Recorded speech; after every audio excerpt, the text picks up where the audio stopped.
রব্বুল আলামিন বলেন ওয়ালাকাদ না'লামু আন্নাকা ইয়াযীকু সাদরুকা বিমা ইয়াকুলুন। ও নবী, আপনি হতাশ হয়ে যাবেন না।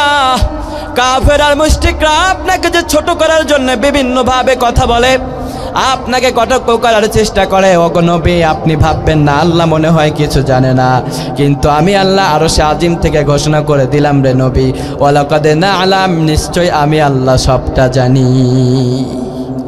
সুবহানাল্লাহ বলেন। যুগ থেকে যুগান্তর বিশ্বনবীজি চলে গিয়েছেন। আজকে যারা কোরআনের পক্ষে দাওয়াত দেয়, ওদের বিরুদ্ধে যারা চক্রান্ত করে, ওদের বিরুদ্ধে পিছনে যারা উল্টাপাল্টা কথা বলে, আপনি মন খারাপ করবেন না। জেনে রাখবেন ওয়ালাকাদ না'লাম, বিশ্বনবীকে কটাক্ষ করার কারণে আসমান থেকে যেই আল্লাহ বলেছিলেন ও নবী আপনি হতাশ হয়ে যাবেন না, সব বিষয়ে যেমন আমি আল্লাহ জানি। বর্তমান সময়ে আপনি কোরআন প্রচার করার কারণে, সত্য কথা বলার কারণে, 5 ওয়াক্ত নামাজ আদায় করার কারণে যারা আপনাকে দেখে বিভিন্ন বাজে মন্তব্য করে, কাঠমোল্লা বলে আর বিভিন্ন হুজুর বলে, এই যে ছোট করার জন্য বলে বড় হাজী সাহেব হয়ে গেছে, আমার বন্ধুটা খুব বড় হাজী সাহেব হয়ে গেছে, বন্ধুর পাশে যাইস না, বন্ধু নামাজে যায়। যুবকরা, এক যুবক যখন নামাজ পড়ে আর এক যুবক পিছন দিক থেকে ডাক দেয়া বলে দেখ নামাজি যাই, আছে না নাই? এক বন্ধু বৃদ্ধা মানুষ চায়ের দোকানে বসে চা খায়, আর এক বন্ধু আজান শোনার পরে সাথে সাথে নামাজে চলে যায়। আল্লাহু আকবার বলেন। ওই বন্ধুটা যখন এই নামাজে যায়, আর এক মুনব্বি বন্ধু চায়ের গ্লাসের ভিতরে চমক দেয় আর বলে দেখ বড় নামাজি হয়ে গেছে, আছে না নাই? আল্লাহ বলেন তোমরা মন খারাপ করো না। ওয়ালাকাদ না'লাম, বিশ্বনবীকে ছোট করার জন্যে ওরা যে ঘৃণ্য চক্রান্ত করেছিল, আর আমি আল্লাহ যে বলেছিলাম ও নবী আমি আল্লাহ সবটা জানি, আর আমি আল্লাহ এখনো জানিয়ে দিলাম তোমাদের বিরুদ্ধেও যারা চক্রান্ত করবে তোমরা মন খারাপ করবা না, জেনে রাখবা আমি আল্লাহ তোমাদের বিষয় সবটা জানি।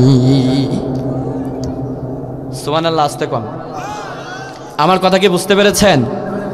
আমাদের বিরুদ্ধে গোপনে প্রকাশ্যে যারা চক্রান্ত করে, আমরা প্রতিশোধ না নিলেও এটা প্রতিশোধ নেবে কে? বিশ্বনবীকে বিভিন্নভাবে গালি দেওয়া হয়েছে, যখন এই গালি দিয়েছেন তার প্রতিশোধ নিয়েছে কে? আসতে বলবেন না কে? এজন্য আপনার বিরুদ্ধে যারা চক্রান্ত করে হতাশ হয়ে যাবেন না। 5 ওয়াক্ত নামাজে বিচার দেওয়ার জায়গা আছে না নাই? নামাজে যখন দাঁড়িয়ে যাবেন তখনই আপনি বলেন মালিক ইয়াউমিদ্দিন, ও আল্লাহ তুমি তো বিচার দিনের মালিক। সুবহানাল্লাহ বলেন। 5 ওয়াক্ত নামাজেই তো আপনি আল্লাহর কাছে অ্যাপ্লিকেশন করছেন, ও আল্লাহ আমি আমার ফ্যামিলির থেকে বঞ্চিত, আমার মায়ের থেকে বঞ্চিত, আমার বাবার থেকে বঞ্চিত। রব্বুল আলামিন এলাকার মানুষগুলো আমারে ভালো চোখে দেখে না, আমি তোমার পথে চলি, তোমার কথা মতো চলি। রব্বুল আলামিন আমাকে কেউ বুঝতে চায় না, ও আল্লাহ কেউ যদি না বুঝে তুমি তো আমারে বুঝো। সুবহানাল্লাহ বলেন। আমাদের পক্ষে আছে একজন, তিনি কে? রব্বুল আলামিন বলেন ইন্নাল্লাহা মা'আল্লাযীনা তাকাও ওয়াল্লাযীনা হুম মুহসিনুন। রব্বুল আলামিন বলেন ও আমার গোলাম শোনো, ইন্নাল্লাহা মা'আল্লাযীনা তাকাও ওয়াল্লাযীনা হুম মুহসিনুন। যদি তুমি মুহসিন হতে পারো, যদি তুমি সৎকর্মশীল বান্দা হতে পারো, যদি একজন নৈকট্যশীল বান্দায় যদি পরিণত হতে পারো, দুনিয়ার কারো তোমার প্রয়োজন হবে না, আমি আল্লাহই তোমার জন্য যথেষ্ট হয়ে যাব।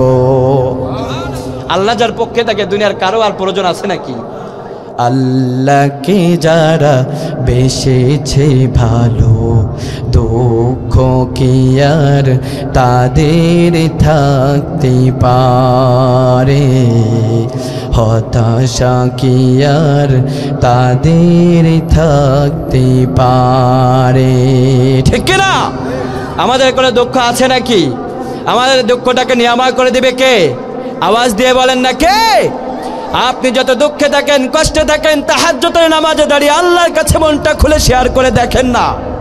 একদিন শেয়ার করেন, 2 দিন শেয়ার করেন, একাধারে 7টা দিন আল্লাহর কাছে দোয়া করে দেখেন, হৃদয়ের কথাগুলোকে কবুল করে নেবে কে? এর জন্য হতাশ হওয়া যাবে, হতাশ হওয়া যাবে। আমরা শত হতাশ হতে চাই নাকি? আল্লাহ আমাদের ইমানটাকে বাড়িয়ে দাও, বলেন আমিন। ওই যে বলেছিলেন বিশ্বনবীজির কাছে প্রথম প্রশ্ন, ও নবী বলো না কিয়ামতটা কবে হবে, ঠিক কিনা? মনে আছে আপনাদের না খেয়া পালাইছেন? সবার মনে আছেন ইনশাআল্লাহ? 1 নম্বর প্রশ্ন, মুহাম্মদ বলো কিয়ামতটা কবে হবে? আল্লাহ রাব্বুল আলামিন এই সম্পর্কে ওদের প্রশ্নের জবাব দেওয়ার জন্য আল্লাহ তাআলা পবিত্র কোরআনের ভিতরে সূরাতুল মুহাম্মদ 47 নম্বর সূরা, আল্লাহ তাআলা 18 নম্বর আয়াতের ভিতরে আল্লাহ তাআলা তার জবাবটা দিয়ে দিলেন। চিৎকার দিয়ে বলেন আল্লাহু আকবার। বিশ্বনবীর নামও মুহাম্মদ, সূরার নামও মুহাম্মদ। সুবহানাল্লাহ বলেন। এমন নবী একটা পেলাম, কথার জবাবটাও আল্লাহ সেই নবীর সূরাতেই দিয়ে দিয়েছেন, নামটাও দিয়েছেন নবীর নামে। সুবহানাল্লাহ বলেন। রব্বুল আলামিন বলেন, আমার নবীকে আমি আল্লাহ জানিয়ে দিলাম, ফাহাল ইয়ানজুরুনা ইল্লা সাআতা আন তা'তিয়াহুম বাগতা ফাকাদ জাআ আশরাতুহা ফাআন্না লাহুম ইযা জাআতুহুম যিকরাহুম। চিৎকার দিয়ে বলেন আল্লাহু আকবার। রব্বুল আলামিন বলেন, ফাহাল ইয়ানজুরুনা ইল্লা সাআ। কাফেররা বলল, ও নবী তুমি আমাদেরকে বলো, ফাহাল ইয়ানজুরুন, আমরা তো কিয়ামতের অপেক্ষায় আছি। নাউযুবিল্লাহ বলেন। কাফেররা কি বলল? ফাহাল ইয়ানজুরুন, আপনি আমাদেরকে বলে দেন, আমরা তো কিয়ামতের জন্য অপেক্ষা করছি। কিয়ামতকে স্বাগত জানানোর জন্য আমরা বসে আছি, কিয়ামত কবে হবে এটা দেখতে চাই। আল্লাহ বললেন, ফাহাল ইয়ানজুরুন, ও নবী ওরা তো কিয়ামত দেখতে চায়, ওদের কাছে কয়েকটা প্রশ্ন করেন। কি করেন?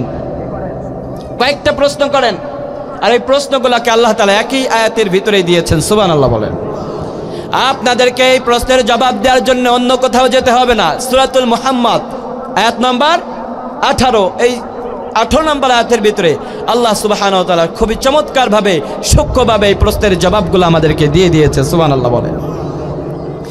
তবে রব্বুল আলামিন বললেন, ইল্লা সাআ, কিয়ামত তোমাদের নিকটে।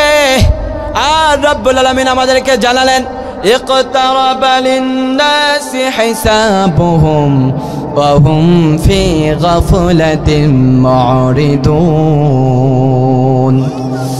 আল্লাহ রাব্বুল আলামিন বললেন, ও আমার বান্দারা রে, এই প্রশ্নের একটা পার্টকে বোঝানোর জন্য আমি আল্লাহ তাআলা 21 নম্বর সূরা, সূরাতুল আম্বিয়ার প্রথম আয়াতে আল্লাহ তাআলা একটা অংশের জবাব ছোট্ট করে দিয়ে দিয়েছি। এই জবাবটা আমাদেরকে জানার দরকার আছে না নাই? আসতে বলবেন না আছে না নাই?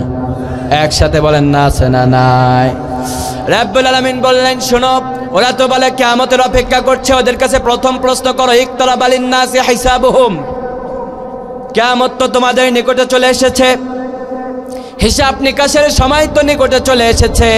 ওয়া হুম ফি গাফলাতিন মুরিদুন, কিন্তু তোমাদেরকে তোমাদের কার্যক্রম দেখলে তো দেখা যায় তোমরা এখনো কিয়ামতের ব্যাপারে গাফেল। কিভাবে হিসাব দিবা? কোনো কাজকর্ম কিচ্ছু নাই, ঠিক কিনা? নামাজ পড়ো না, রোজা করো না, কিয়ামতের জন্য অপেক্ষা করে কি করবা তোমরা? ঠিক কিনা বলেন? নামাজ পড়েন, রোজা করেন, আল্লাহর ইবাদতগুলো ঠিক মতো করেন, তা না হলে কিয়ামত যখন শুরু হয়ে যাবে তখন আর নামাজ পড়লে কাজে লাগবে, রোজা করলে কাজে লাগবে নাকি? হজ করলেন কাজে লাগবো, যাকাত দিলেন কাজে লাগবে? কোনোটাই কাজে লাগবে না। কেননা যখন কিয়ামত শুরু হয়ে যাবে আমলের দরজাকে বন্ধ করে দেবে কে? আসতে বলবেন না কে? রব্বুল আলামিন বললেন, বান্দারে, ও আমার নবী আপনি ওদেরকে জানিয়ে দেন, ইয়া রাসূলুল্লাহ, ইকতারাবা লিন-নাসি হিসাবুহুম, ওদের হিসাবের সময়টা আসন্ন, কিয়ামতটা খুব নিকটে চলে এসেছে। কেমন নিকটে জানার দরকার আছে না নাই? আমরা বললাম, আল্লাহ আমাদেরও তো জানার দরকার আছে, তুমি আমাদেরকে জানিয়ে দাও। আল্লাহ রাব্বুল আলামিন বললেন, বান্দারে, কানগুলো খরগোশের মতো খাড়া করে দিয়ে কোরআনের আলোচনাগুলো যদি শুনতে পারো, বুঝতে আর কোনো বিপদ ঘটবে না। এই জন্য কানগুলো খরগোশের মতো খাড়া করে দিই, এই কিয়ামতের আলোচনাটা শোনার দরকার আছে না নাই? আওয়াজ দিয়ে বলেন না আছে না নাই? রাব্বুল আলামিনের হাবিব বললেন, প্রথম জবাব দিলেন, কিয়ামত তোমাদের খুব বেশি নিকটে। এবার বিশ্বনবীজির একজন সাহাবী, উনি হাদিসের ভিতরে চমৎকার একটি উদ্ধৃতি দিয়েছেন, কিয়ামত আমাদের কতটা কাছে এইটা বোঝানোর জন্য হাদিসের ভাষ্যটা যদি আমি আপনাদের সামনে উপস্থাপন করি তাহলে আপনাদের বুঝতে আরো সুবিধা হবে। বলেন ইনশাআল্লাহ। বিশ্বনবীর সাহাবী বলেন, একজন ব্যক্তি বাজারে গিয়েছে, বাজারে যাওয়ার পরে তার বাসার থেকে কিছু রান্নার সামগ্রী ক্রয় করার জন্য বাজারে গিয়েছে। কি ক্রয় করার জন্য? রান্নার সামগ্রী, তেল, নুন, ঝাল, এগুলা ক্রয় করার জন্য বাজারে চলে গেছে। বাজারে যাওয়ার পরে তেল ক্রয় করেছে, কেননা তেল না হলে আর রান্না তো করা যায় নাকি? রান্না করা যায়? তেল না হলে রান্না করা যায় না। উনি তেলটা ক্রয় করেছেন। তেলটা ক্রয় করার পরে পকেট থেকে টাকাটা বাহির করে দোকানের কাছে পেমেন্ট করবে। এই যে বাহির করেছে, পেমেন্ট করার দূরত্ব এই যে সময়টার ভিতরে শুরু হয়ে যাবে। আল হাক্ক মাল হাক্ক ওয়া মা আদরাকা মাল হাক্ক, সুবহানাল্লাহ বলেন। কারণ আমাদের প্রথম প্রশ্ন, ওরা বিশ্বনবীকে ছোট করতো আর বলতো যে কিয়ামত আসলে কিচ্ছু হবে না, কিয়ামত বলে কিচ্ছু নাই। কিন্তু আল্লাহ বলে দিলেন আল হাক্ক, খবরদার এটা মিথ্যা কথা নয়, এটা চিরন্তন সত্য। চিৎকার দিয়ে বলেন আল্লাহু আকবার। কিয়ামত সত্য না মিথ্যা? আওয়াজ দিয়ে বলেন। কিয়ামতের ব্যাপারে কোনো সন্দেহ আমাদের ভিতরে আছে নাকি? কিয়ামত যে সত্যের ভিতরে কোনো সন্দেহ নেই। এজন্য আল্লাহ বললেন আল হাক্কা, কিয়ামত অবিসম্ভাবী ঘটনা, এটা ঘটবেই। মাল হাক্কা, কি সেই অবিসম্ভাবী ঘটনা তোমরা জানো নাকি? ওয়া মা আদরাকা মাল হাক্কা, এবং কিয়ামতের ব্যাপারে, কিয়ামত যে হবে এই অবিসম্ভাবী ঘটনা, এটা আসলেই কি, এটা কি তোমরা জানতে পারবা? এটা আমি আল্লাহ না জানালে তো তোমরা কেউ জানতে পারবা? আল্লাহ যদি না জানান আমরা কি কেউ জানতে পারবো নাকি? আমাদের কাছে কি ওহী নাজিল হয় নাকি? ফেরেশতা আসে নাকি? আমাদের কাছে কিচ্ছু নাজিল হয় না, ফেরেশতাও আসে না।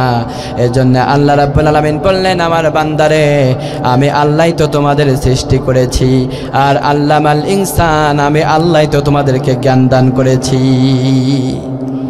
আমি আল্লাহই তো তোমাদেরকে ইলম শিখিয়েছি, কথা বলার যোগ্যতাও দান করেছি। সুবহানাল্লাহ বলেন।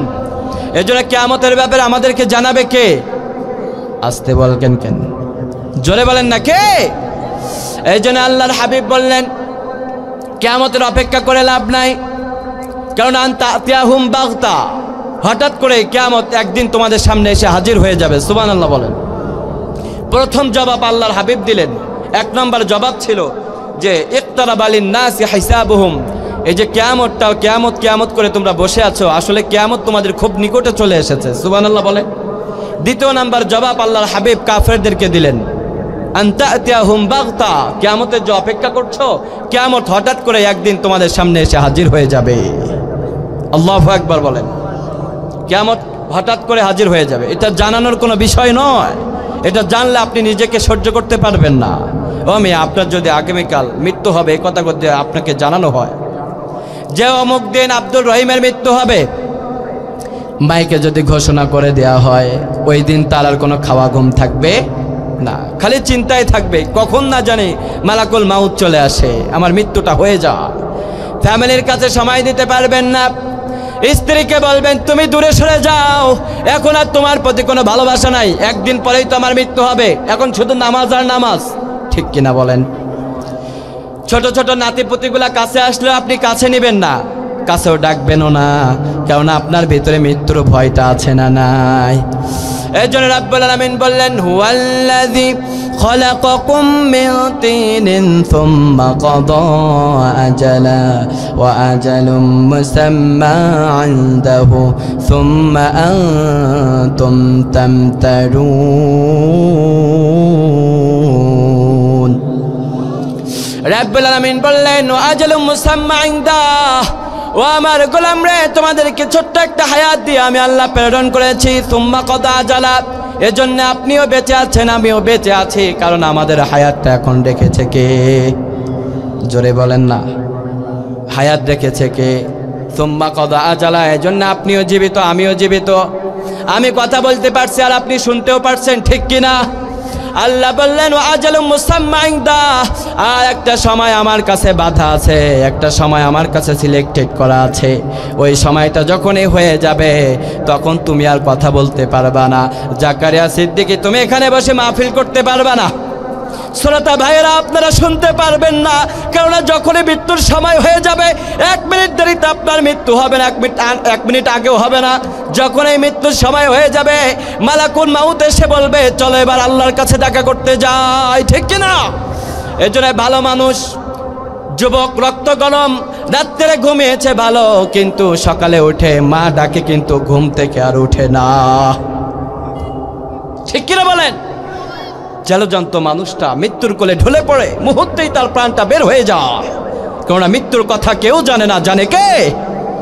এই জন্য রাব্বুল আলামিন বললেন বান্দারে, মৃত্যুর কথা যদি তোমাদেরকে জানানো হতো তাহলে তো তোমরা পাগল আর উন্মাদের মতো হয়ে যেতা, ফ্যামিলির সাথে সময় দিতে পারত না, পরিবারের সাথে সময় দিতে পারতা না। ও মিয়া, এবার নিজের কাছে একটু প্রশ্ন করেন, সামান্য আপনার মৃত্যুর ব্যাপারে যদি জানালে পরে আপনার অবস্থা এমন হয়ে যায়, আর যেই দিন পুরা পৃথিবীটা ধ্বংস হয়ে যাবে ওই দিনের ব্যাপারে যদি আল্লাহ জানাতেন, তাহলে আপনার আমার অবস্থাটা কেমন হয়ে যেত। শখের বাড়ি, শখের গাড়ি, শখের নারী, সবটা করলাম, কিন্তু জেনে ফেলেছি আগামীকাল কিয়ামত হয়ে যাবে, সব বৃথা।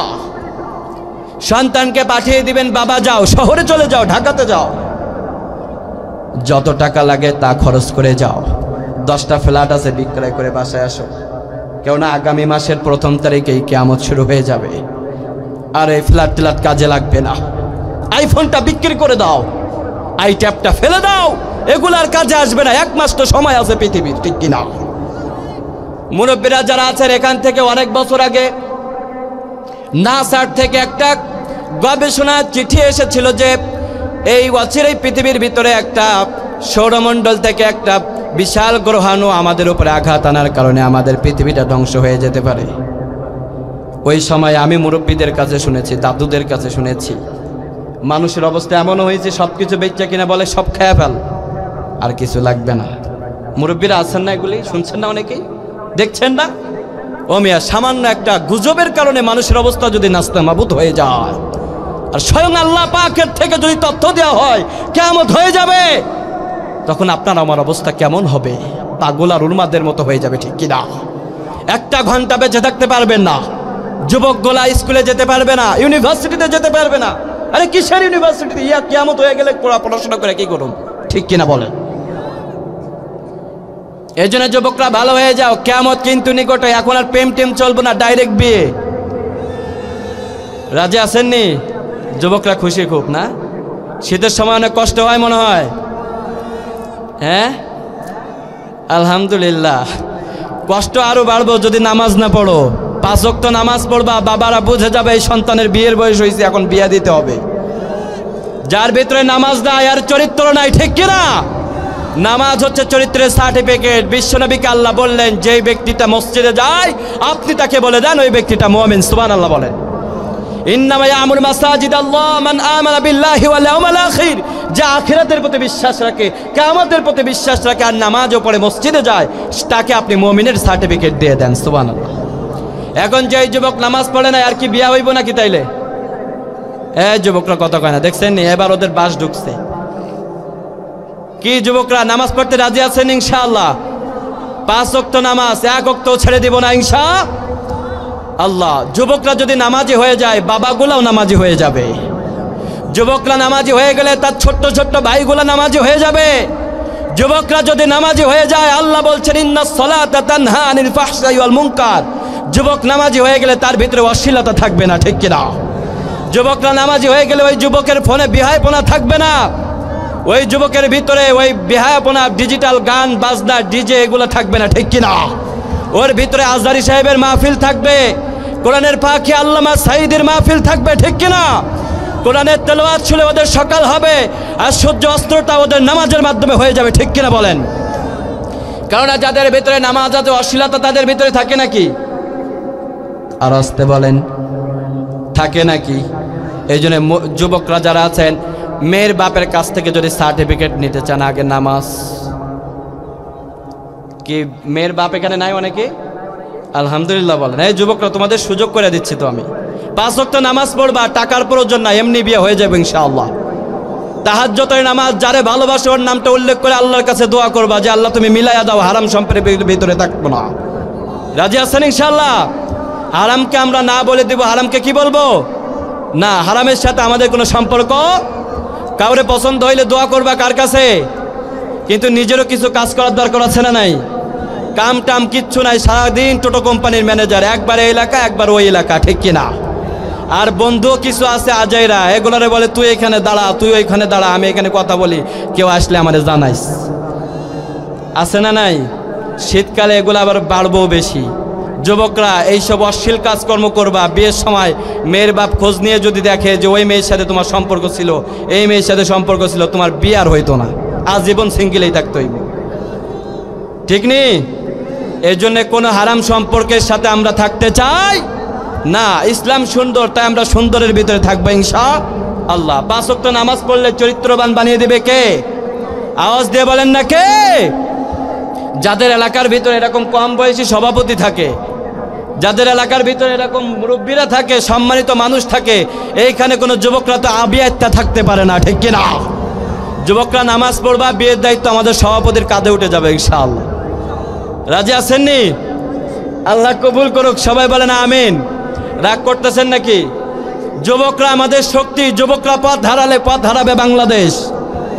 যুবকরা আমাদের শক্তি, যুবকরা যদি পথ হারায় পথ হারিয়ে যাবে এই এলাকা, ঠিক কিনা? এই জন্য যুবকদেরকে সোজা করতে হলে যুবকদেরকে নামাজে আসতে হবে, ঠিক কিনা? যুবকদেরকে নামাজে আসতে হবে। রাজি আছেন সবাই ইনশাআল্লাহ? এই যে আপনাদের ক্যামেরাম্যানও ভালো বুঝে, দেখছেন নি? ওই যুবকদেরকে দেখাই দিতেছে, মানে এখান থেকেই ফাইনাল হয়ে যাইতে পারে ইনশাআল্লাহ। আলহামদুলিল্লাহ বলেন। মাহফিলে আসলেই শান্তি, কিন্তু ভালো করে শুনতে হবে, এটা বাস্তব জীবনে প্রতিষ্ঠা করতে হবে। আওয়াজ দিয়ে বলেন ইনশাআল্লাহ। যেই কথা বলতেছিলাম, বিশ্বনবীজির কাছে প্রশ্ন করা হলো, ইয়া রাসূলুল্লাহ, আপনি বলেন না কিয়ামত কবে হবে? আপনাদের মনে আসেনি না? খাওয়া বলাইছেন? মনে আছে সবার? আলহামদুলিল্লাহ বলেন। বিশ্বনবীর কাছে বলা হলো, ও নবী, কিয়ামত কবে হবে? আল্লাহর হাবিব প্রথম জবাব দিলেন, কিয়ামত তোমাদের নিকটে। 2 নম্বরে আল্লাহর হাবিব বললেন, আনতা তিয়াহুম বাগতা, কিয়ামত হঠাৎ করেই তোমাদের সামনে চলে আসবে, ঠিক কিনা? কেউ থামাতে পারবে না। ওই দিন আর হরতাল, মিটিং মিছিল কোনো কিছু কাজে লাগবে? ওই দিনের ক্ষমতা একজনের। আওয়াজ দিয়ে বলেন তিনি কে? রব্বুল আলামিন বলেন, আনতা তিয়াহুম বাগতা, কিয়ামত হঠাৎ করে একদিন তোমাদের সামনে এসে হাজির হয়ে যাবে। সুবহানাল্লাহ বলেন। এজন্যই তোমাদেরকে জানাই নাই, কেননা কিয়ামতের কথা জানলে তোমাদের অবস্থা খারাপ হয়ে যাবে। কেমন খারাপ হবে আর কি বলা লাগবে নাকি? বুঝতে পেরেছেন না? এমন বুঝলে আমিও খুশি, আপনারাও খুশি। সুবহানাল্লাহ বলেন। রব্বুল আলামিন বলেন, কিয়ামত তোমাদের কতটা কাছে, এটা কেমনে তোমরা বুঝবা, জানার দরকার আছে না নাই? এই জন্য রব্বুল আলামিন এই একই আয়াতের পরের অংশের ভিতরে আল্লাহ তাআলা আমাদেরকে জানাচ্ছেন, ফাকাদ জাআ আশরাতুহা ফাআন্না লাহুম ইযা জাআতুহুম যিকরাহুম। সুবহানাল্লাহ বলো। রব্বুল আলামিন বললেন, ফাকাদ জাআ আশরাতুহা, কিয়ামত তোমাদের কতটা কাছে। ও আমার বান্দারে, কিয়ামতের আলামতগুলো যদি তোমরা জানতা তাহলে বুঝতে পারতা কিয়ামত তোমাদের কতটা কাছে। এখন কিয়ামতের আলামত আমরা জানি না। আমরা মনে করছি বোধহয় এখনো 200, 300, 400, 500 বছর পর্যন্ত আমরা বেঁচে থাকবো। আল্লাহু আকবার বলেন। 400, 500 বছর পর্যন্ত বেঁচে থাকার কোনো নিশ্চয়তা আছে নাকি? একদিনেরই তো কোনো নিঃশ্বাস নাই। 1 ঘন্টার কোনো নিঃশ্বাস আছে নাকি? এই যে মাহফিলে এসেছেন, বাসায় ফিরে যেতে পারবো বিশ্বাস আছে? সার্টিফিকেট আছে নাকি? না, নেতা সাহেব কইছে তুই মাহফিলে যা, বেচ্চা ফিরবি, এমন সার্টিফিকেট আসেনি? কেউ দিতে পারবে? এই সার্টিফিকেটটা একজনের কাছে, তিনি কে? আল্লাহ জানেন কার কখন মৃত্যু হবে, কারণ আল্লাহ নিজেই বলছেন, ও আজালুম মুসাম্মা ইনদা, মৃত্যুর খবরটা আমি আল্লাহ নিজেই জানি। সুবহানাল্লাহ বলেন। এজন্য রব্বুল আলামিন বললেন, ফাকাদ জাআ আশরাতুহা, কিয়ামতের 3 নম্বর বিষয় হচ্ছে কিয়ামত তোমাদের নিকটে। এজন্য নিকটে কারণ কিয়ামতের আলামতগুলো প্রকাশিত হয়ে গেছে। কেমন ভাবে প্রকাশিত হয়েছে? বিশ্বনবী জনাবে মুহাম্মদুর রাসূলুল্লাহ সাল্লাল্লাহু আলাইহি ওয়াসাল্লাম বিশ্বনবী বলেন, আমি যে পৃথিবীতে এসেছি, কিয়ামতের অন্যতম সবচাইতে বড় আলামত হচ্ছে আমি নবী পৃথিবীতে আসা। আমি রাসূল পৃথিবীতে এসেছি, জেনে রাখো আমার সাথে কিয়ামতটা জুড়ে দিয়েছে কে? আমি এসেছি তো কিয়ামত এসে গিয়েছে। সুবহানাল্লাহ বলে। অর্থাৎ বিশ্বনবী এসেছেন, কিয়ামতের বাকি নাই। প্রত্যেকটা নবী এসেছেন, প্রত্যেকটা নবীর পরে এক একটা বিশাল বিশাল ঘটনা ঘটেছে। সাইয়েদনা মুসা আলাইহিস সালাতু ওয়াস সালাম এসেছেন, তারপরে আল্লাহ তাআলা একজন নবীকে নবী করে পাঠিয়েছিলেন, ঠিক কি না? সাইয়েদনা ঈসা আলাইহিস সালাতু ওয়াস সালাম এসেছেন। সাইয়েদনা ঈসা আলাইহিস সালাতু ওয়াস সালামের পরে সবচাইতে বড় ঘটনা, আমাদের নবী মুহাম্মদ সাল্লাল্লাহু আলাইহি ওয়াসাল্লামকে নবী করে পাঠিয়েছিলেন কে? আবার সাইয়েদনা আদম আলাইহিস সালাতু ওয়াস সালাম, আমাদের আদি পিতা, আমাদের আদি পিতা সাইয়েদনা আদম আলাইহিস সালাতু ওয়াসসালামের পরে আল্লাহ রাব্বুল আলামিন সাইয়েদনা নূহ আলাইহিস সালাতু ওয়াসসালামকে প্রেরণ করেছিলেন।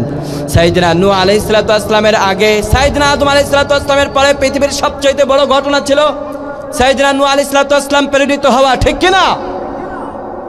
আর আমাদের নবীর পরে কোনো নবী আসবে না, কোনো রাসূল আসবে না। এর জন্য বিশ্বনবী বলেন আমার পরে সবচেয়ে বড় যেই ঘটনা ঘটবে ওই ঘটনার নাম হচ্ছে আল হাক্কা। মাল হাক্কা ওয়া মা আদরাকা মাল হাক্কা। আল্লাহু আকবার বলেন। আমাদের নবীর পরে সবচেয়ে বড় ঘটনা হচ্ছে কিয়ামত। কিয়ামতের চাইতে বড় ঘটনা আর হতে পারে না। এই সুজলা সুফলা সুন্দর বাংলাদেশটাও সেদিন ধ্বংস হয়ে যাবে। শক্তিধর আমেরিকা সেদিন ধ্বংস হয়ে যাবে। পার্শ্ববর্তী রাষ্ট্র ভারত, এই ভারতও সেদিন ধ্বংস হয়ে যাবে, ঠিক কিনা? ওই দিন আর কারো ক্ষমতা চলবে না, ঠিক কিনা বলেন? ওই দিন সমস্ত পৃথিবী জুড়ে যিনি ধ্বংসলীলা চালাবেন আওয়াজ দিয়ে বলেন না তিনি কে? এই জন্য রাব্বুল আলামিন বললেন, আল্লাহর হাবিব বললেন আমি যে পৃথিবীতে এসেছি কিয়ামতের অন্যতম আলামত। কোরআনের আয়াত দিয়ে আল্লাহ তাআলা সেটার প্রমাণ দিয়েছেন। সুবহানাল্লাহ বলেন। রাব্বুল আলামিন পবিত্র কোরআনের ভিতরে বলছেন, মা কানা মুহাম্মাদুন আবা আহাদিম মির রিজালিকুম ওয়ালাকিন রাসূলুল্লাহি ওয়া খাতামান নাবিয়্যিন। রাব্বুল আলামিন বললেন মা কানা মুহাম্মাদুন আবা আহাদিম মির রিজালিকুম, আমার নবী মুহাম্মদ সাল্লাল্লাহু আলাইহি ওয়াসাল্লাম তোমাদের মধ্যে কোন পুরুষের পিতা তিনি নন। সুবহানাল্লাহ বলেন। ওয়া খাতামান নাবিয়্যিন, তিনি শেষ নবী, তারপরে করে নবী আসবে না। অর্থাৎ আমাদের নবীর পরে কেউ যদি বলে আমি নবী, সেটা নবী না, সেটা ভণ্ড নবী, ঠিক কি না? এ ব্যাপারে কোনো সন্দেহ আছে নাকি? আমাদের নবীর পরে যারা নবী বলে দাবি করে এরা কুখ্যাত মিথ্যাবাদী, ঠিক কিনা বলো?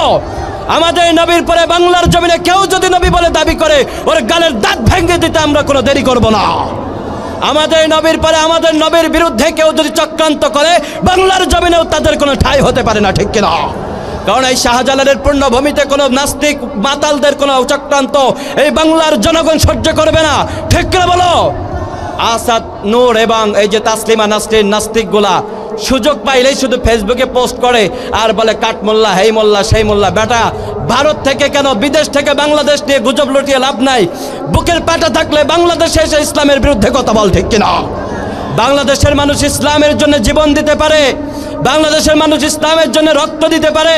তারা ওহুদে রক্ত দিয়েছে, বদরে রক্ত দিয়েছে, বছরের পর বছর রক্ত দিয়ে আসছে। তাদের সবচেয়ে বড় রাহবার আল্লামা সাঈদী সহ কোরআনের পাখিগুলো রক্ত দিয়েছে। বিশ্বনবীর সাহাবী সাইয়েদনা খুবাইব খাব্বাবরা ফাঁসির কাষ্টে, শুলির কাষ্টে দাঁড়িয়ে রক্ত দিয়েছে। কাফের মুশরিকদের কাছে মাথা নত করে নাই, ঠিক কিনা বলো? আবারও যদি রক্ত দিতে হয়, জীবন দিতে হয়, আল্লাহ নবীর মান মর্যাদাকে রক্ষায়, ইসলাম রক্ষায়, এই ময়দান থেকে কারা কারা রাজি আছেন আল্লাহর ইসলামের জন্য জীবন দিবেন? দুই হাত তুলে আল্লাহরে দেখিয়ে দেন।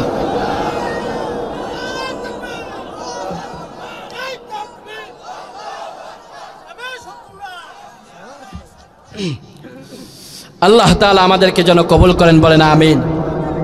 ইসলামের জন্য আমাদের সবসময় আপোষহীন থাকতে হবে, ঠিক কিনা?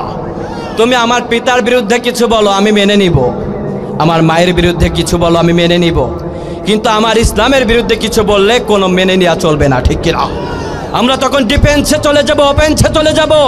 ইসলাম আর আমাদের সার্বভৌমত্ব নিয়ে কেউ যদি চক্রান্ত করে তাদেরকে এক বিন্দু ছাড় দেওয়া হবে না, ঠিক কিনা বলো? এটা সাম্প্রদায়িক সম্প্রীতির বাংলাদেশ। এই জমিনে যারা সাম্প্রদায়িক দাঙ্গা লাগাতে চায় ওদেরকে এই ছোট্ট ময়দান থেকে হুঁশিয়ারি করে দেওয়ার দরকার আছে না নাই, ঠিক কিনা বলেন? আমরা ভালোবাসি আমাদের মাতৃভূমিকে, আমরা ভালোবাসি আমাদের ইসলামকে, কারণ ইসলাম বলেছে হুব্বুল ওয়াতানিনা মিনাল ঈমান, দেশপ্রেম ঈমানের অঙ্গ। সুবহানাল্লাহ। এজন্য দেশের প্রতি আমাদের এই ভালোবাসা আছে অক্ষুণ্ণ, ঠিক কিনা? দেশের প্রতি আমাদের ভালোবাসার কোনো কমতি আছে নাকি? ইসলাম জানলেই পরে আপনি দেশের ভালোবাসার প্রতি মনোযোগী হতে পারবেন। ইসলাম না জানলে আপনি দেশের প্রতি ভালোবাসা কি বুঝবেন না, ঠিক কিনা? কিন্তু কেননা যার ঈমান নাই তার দেশপ্রেমও, অতীতে যারা ছিল এদের দেশপ্রেম ছিল নাকি? লক্ষ লক্ষ কোটি কোটি টাকা আমাদের কৃষকদের মাথার ঘাম পায়ে ফেলানোর টাকাগুলা বছরের পর বছর এদেশ থেকে তারা পাচার করেছে, ঠিক কিনা? এদের ভিতরে দেশপ্রেম থাকতে পারে না। এক একটা ইন্ডিয়ান রাজাকার, ঠিক কিনা বলেন? যাদেরকে পাকিস্তানি রাজাকার বলা হয়েছিল, একজন পাকিস্তানে পালায় নাই, কিন্তু যখন এই সময় হয়েছে ওরা সব কয়টা গাট্টি বোঝা বুঝে এই দেশ থেকে পালিয়ে বাধ্য হয়েছে, ঠিক কিনা? এটাই প্রমাণ করে ইসলাম যারা মেনেছে, বুঝেছে, ওদের হৃদয়ের ভিতরে দেশের ভালোবাসা দিয়ে জ্ঞাপন করে দিয়েছে কে? ওরা কখনো দেশ ছেড়ে যায় না, ওরা দেশের ভিতরে তাদের প্রাণটা বিলিয়ে দেয়, ঠিক কিনা? ফাঁসির কাস্টে ঝুলেছে। একবার যদি বলা হতো, একবার যদি বলতো তোমাদের কাছে আমরা মাথা নত করলাম, তাদেরকে সবচাইতে বড় চেয়ারটা দিয়ে দেওয়া হতো, ঠিক কিনা? মাথা নত করে নাই, আমরা করব নাকি? করবেন নাকি? একটু জিকির করেন লা ইলাহা। চা দেওয়া লাগবে নাকি সবাই? একটু জোরে জোরে জিকির করা যায় না? লা ইলাহা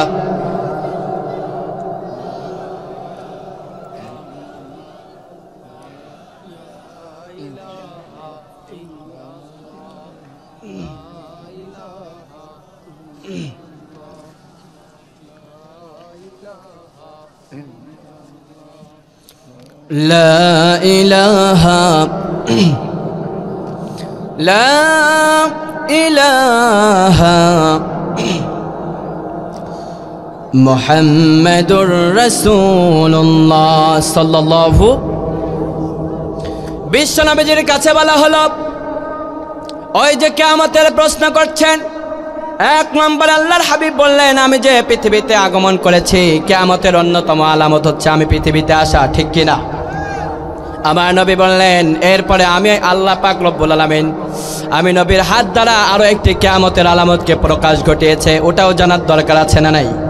বিশ্ব নবীজির হাত দ্বারা আরো একটা কিয়ামতের আলামত প্রকাশ ঘটেছে, এবং সেটা এখনো আছে। আজকের সায়েন্স, টেকনোলজি, নাসা সবগুলা সেটা সত্যতা প্রমাণ করেছে, সুবহানাল্লাহ বলেন। বিশ্ব নবীর কাছে মক্কার বিশাল একটা জনপদের বিশাল কয়েকজন মানুষ, ক্ষমতাধর মানুষগুলো আসলো, আল্লাহর হাবিবের কাছে বলল, ও মুহাম্মদ, অতীতে অনেকেই নবী বলে দাবি করেছে, কিন্তু তারা সত্যতা প্রমাণ করতে পারে নাই। সত্যতা করতে পেরেছিলেন সাইয়েদনা মুসা আলাইহিস সালাতু ওয়াস সালাম। ও নবী, তুমি যদি নবী হয়ে থাকো, তাহলে তোমার কাছেও আমাদের একটা প্রশ্ন আছে, ওটা তোমাদেরকে সত্যায়িত করতে হবে, সত্য প্রমাণ করতে হবে। বিশ্বনবী বললেন, যদি সত্য প্রমাণিত হয়ে যায়, তাহলে কি তোমরা দিনটাকে গ্রহণ করবা নাকি? যখনই আল্লাহর হাবিব প্রস্তাব দিলেন, ওরা আল্লাহর হাবিবের হাতে হাত রেখে কমিটমেন্ট করলো, ও নবী, তুমি একবার প্রমাণ করে দেখাও, সাথে সাথে আমরা ইসলামটাকে গ্রহণ করে নিব। বিশ্বনবীর সাথে সত্যায়িতের কমিটমেন্ট করলো। আল্লাহর হাবিব মনে মনে মহা খুশি, আহারে, এখনই যদি প্রমাণিত হয়ে যায় এই বিশাল জনপদের বিশাল মানুষগুলা আমার হাতে হাত রেখে তো ইসলাম ধর্ম গ্রহণ করবে, এটা যদি হয়েই যায় তাহলে তো খুব ভালো, ঠিক কিনা? বিশ্বনবীজি খুশি, আর বললেন, কি জানতে চাও, কি প্রমাণ তোমরা চাও, আমাকে বলো। বিশ্বনবীকে বলা হলো, ও নবী, এইখানে যেখানে দাঁড়িয়ে আছো, এইখানে দাঁড়িয়ে থেকে আঙুলের ইশারায় ওই যে চাঁদ দেখা যায়, চাঁদটাকে তোমাকে 2 খণ্ড করে দেখাতে হবে। আল্লাহু আকবার বলেন। বিশ্বনবী বললেন, ঠিক আছে, আমি করে দেখাবো, কিন্তু তোমাদেরকে ঈমান আনতে হবে। কাফেররা বলল, ও নবী, তুমি আগে আমাদেরকে দেখাও, আগে প্রমাণ দেখাও, আগে প্রমাণ দেখাইলে পরে ঈমান আনো। কথা কাদের? কাফেরদের। কাদের? কাফেরদের। কিন্তু কাফেররা কমিটমেন্টগুলো তারা রক্ষা করে না, আমানত রক্ষা করতে পারে। পৃথিবীর শ্রেষ্ঠ আমানতদারী ছিলেন আমাদের নবী, বিশ্ব নবী মুহাম্মদ সাল্লাল্লাহু আলাইহি ওয়াসাল্লাম। বিশ্বনবী বললেন, ঠিক আছে, এখনই প্রমাণ করা হবে। আল্লাহর হাবিব মনে মনে আল্লাহর কাছে দোয়া করলেন, কারণ আল্লাহর হাবিবের কোনো শক্তি নাই, শক্তিটা কার? আল্লাহর কাছে দোয়া করলেন, রব্বুল আলামিন দোয়া কবুল করে নিলেন। আর আল্লাহর হাবিব আকাশের দিকে, পূর্ণিমার চাঁদের দিকে হাত উঁচু করে শাহাদাতে আঙ্গুলটা এইভাবে যখন ইশারা করলেন, সাথে সাথে চাঁদটা ফেটে 2 খণ্ড হয়ে যায়। আল্লাহু আকবার বলেন। এবার আল্লাহ রাব্বুল আলামিন পবিত্র কোরআনের ভিতরে এই কথাটাকেও আল্লাহ তাআলা দিয়ে দিয়েছেন। আল্লাহ রাব্বুল আলামিন বললেন, ইকতারাবাতিস সাআতু ওয়ানশাক্কাল কমার। আল্লাহু আকবার বলেন। রাব্বুল আলামিন বললেন, ইকতারাবাতিস সাআত, কিয়ামত তোমাদের নিকটে। এর আরো একটি প্রমাণ হচ্ছে ওয়ানশাক্কাল কমার, চন্দ্রটা 2 খণ্ড হয়ে যাওয়া। চন্দ্রটা যে 2 খণ্ড হয়ে গিয়েছে, এটাই কিয়ামতের অন্যতম একটি আলামত। সুবহানাল্লাহ বলেন। কিন্তু যখন এই 4টা 2 খণ্ড হয়ে যায়, কাফেররা এবার বলল, ও নবী, ওয়া ইয়ারাও আয়াতাই ইউরিদু ওয়া ইয়াকুলু হাযা সিহরুম মুস্তামির। ও নবী, এটা তো পূর্ব থেকে ঘটে আসা জাদু, এটা তো আমরা জানি, অতীতে অনেক মানুষকে জাদু দেখাইছে, তুমিও জাদু দেখাচ্ছ। নাউজুবিল্লাহ বলেন। আল্লাহর হাবিব কি জাদু দেখাতেন? তিনি কি জাদুকর ছিলেন? তিনি জাদুকর ছিলেন না, তিনি একজন সত্যনিষ্ঠ নবী ছিলেন। সুবহানাল্লাহ। কিন্তু কাফেররা বলল, মুস্তামির শব্দ ব্যবহার করে তারা বলল, নবী, এতে তো অতীতে দেখে আসা একটা জাদু, আল্লাহর হাবিবের কাছে হাতে হাত থেকে ইসলাম ধর্ম গ্রহণ করে নাই। আল্লাহর হাবিব বললেন, ওই যে 4টা 2 খণ্ড হয়ে যায় আমার শাহাদাতে আঙুলের ইশারায়, ওই 4টা 2 খণ্ড হয়ে যাওয়ায় কিয়ামতের অন্যতম একটি আলামত প্রকাশিত হয়ে গেছে।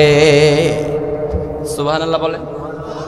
1400 বছর আগে যদি এই কিয়ামতের আলামতগুলো প্রকাশিত হয়ে যায়, বড় বড় আলামতগুলো এর ভিতরে প্রকাশিত হয়েছে নাকি হয় নাই? কথা কন না কেন? হয়েছে নাকি হয় নাই?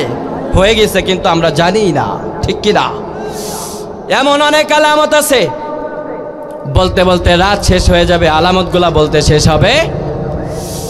তবে আরো একটা কথা বলে দিই, যেটা জানলে পরে আমাদের আরো বেশি আত্মবিশ্বাস হবে, কিয়ামতের আর বেশি দেরি নেই। জানার দরকার আছে না নাই? আজকে আমরা সবচেয়ে বেশি ডিপেন্ডেন্ট হয়েছি নাসার থিওরিক্যাল এক্সপেরিমেন্ট দেখে, এটার প্রতি আমরা খুব বেশি ডিপেন্ডেন্ট, ঠিক কিনা? যেই সমস্ত বাচ্চারা, ছোট্ট ছোট্ট বাচ্চারা স্কুলে যায়, বই পড়ে, আবার আমাদের বড় বড় বাচ্চাগুলা, যুবক ছেলেগুলা যখন কলেজ ইউনিভার্সিটিতে যায়, তাদের সায়েন্সের কিছু সাবজেক্ট আছে না নাই? ওরা যখন দেখে যে নাসা এটা বলছে ওটা বলছে, তখন ওরা আল্লাহর কোরআনের থেকে মুখ ফিরিয়ে নেয়, ঠিক কিনা বলেন? কারণ আমাদের জেনারেশনটাকে এইভাবেই পূর্ববর্তী মানুষরা, জালিমরা এইভাবে সেট আপ করেছে, তাদের ভিতরে যেন আল্লাহর ভয় না থাকে, ঠিক কিনা বলেন? কিন্তু এগুলো পরিবর্তন হয়ে যাবে, সমাজ সবসময় একরকম থাকে না, ইনশাআল্লাহ বলেন। আজকের নাসা বলছে আল্লাহর হাবিবের 1400 বছর আগে বলে যাওয়া একটি ঘটনাকে আজকে নাসা সত্যায়িত করেছে। জানার দরকার আছে না নাই? সেটা কোনটা?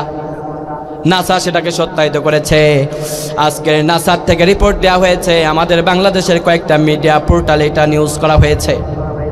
তারা বলছে পৃথিবী প্রতি 700 কোটি বছর পরে তার চৌম্বক মেরু চেঞ্জ হয়ে যায়, আর যখনই চৌম্বক মেরু চেঞ্জ হয়ে যায়, পৃথিবীতে বিশাল এক অগ্নি উৎপাত ঘটে, পৃথিবীর অবস্থা বিনাশ হয়ে যায়, সব কিছু লণ্ডভণ্ড হয়ে যায়, সব কিছু শেষ হয়ে যায়। আর এই শেষ হয়ে যাওয়ার কারণে ওই সময়ের যত প্রাণী জীব থাকে তাদের বেঁচে থাকাটাও দুষ্কর হয়ে যায়। আল্লাহু আকবার বলে। বিজ্ঞান বলছে এখান থেকে 700 কোটি বছর আগে, 700 মিলিয়ন বছর আগে ডাইনোসরের প্রজাতি এই পৃথিবীতে ছিল। চৌম্বক মেরুটা চেঞ্জ হওয়ার কারণে, আকাশ থেকে অগ্নিবৃষ্টি হওয়ার কারণে ডাইনোসরের প্রজাতিকে সেদিন বিলুপ্ত করা হয়েছিল। অচিরে এই পৃথিবীর যে চৌম্বক মেরুটা হেলে গিয়েছে, এটা ডান দিকে হেলে গিয়েছে, আর হেলে যাওয়ার কারণে গতানুগতিক পূর্ব দিক থেকে সূর্যটা উঠে আর পশ্চিম দিকে অস্ত যায়, এটা এমন অবস্থা আর থাকবে না। বিজ্ঞান বলছে এই অবস্থার পরিবর্তন হবে। তারা বলছে কেমন ভাবে পরিবর্তন হবে? বিজ্ঞান বলছে এই সূর্যটা পূর্ব দিক থেকে প্রতিদিন যেমন করে উঠে আর পশ্চিম দিকে অস্ত যায়, অচিরে এই পৃথিবীতে সূর্যটা পূর্ব দিক থেকে উঠবে না, পশ্চিম দিক থেকে উদিত হবে আর পূর্ব দিকে অস্ত চলে যাবে। অথচ বিশ্বনবী মুহাম্মদ সাল্লাল্লাহু আলাইহি ওয়াসাল্লাম, বুখারীর বর্ণনায়, তিরমিজির বর্ণনায় হাদিস বর্ণিত হয়েছে, আল্লাহর হাবিব বলেছেন, ও আমার উম্মতরা, তোমরা জেনে রাখো অচিরেই কিয়ামতের আগে এমন একটি ঘটনা ঘটবে, এমন একটি বিরল ঘটনা ঘটবে যা তোমরা নিজের চোখেই দেখতে পারবা। সুবহানাল্লাহ বলেন, আরো আসতে বলেন সুবহানাল্লাহ। ইয়াউমা তারাউনাহা তাযহাল, সুবহানাল্লাহ বলেন। রব্বুল আলামিন বলবেন এই ঘটনাকে তোমরা নিজের চোখে প্রত্যক্ষ করতে পারবা, দেখতে পারবা। তার মানে আমরা দেখবো নাকি দেখবো না? কথা বুঝছেন নাই মনে হয়। এই ঘটনাকে আমরা নিজের চোখে দেখতে পারবো নাকি পারবো না? ইয়াউমা তারাউনাহা তাযহাল, আল্লাহ বললেন তোমরা নিজের চোখে ঘটনাগুলো দেখতে পারবা। বিশ্বনবী বলেন কিয়ামতের পূর্বে সূর্যটা পূর্ব দিক থেকে উঠবে না, পশ্চিম দিক থেকে উদিত হবে, আর পশ্চিম দিক থেকে উদিত হবে আর সূর্যটা অস্ত যাবে পূর্ব দিকে। যখন এই ঘটনা ঘটবে আল্লাহর হাবিব বললেন ওই ঘটনা ঘটার সাথে সাথে আসমান থেকে আল্লাহ রাব্বুল আলামিন তওবার দরজাকে চিরতরে বন্ধ করে দিবে। আল্লাহু আকবার বলেন।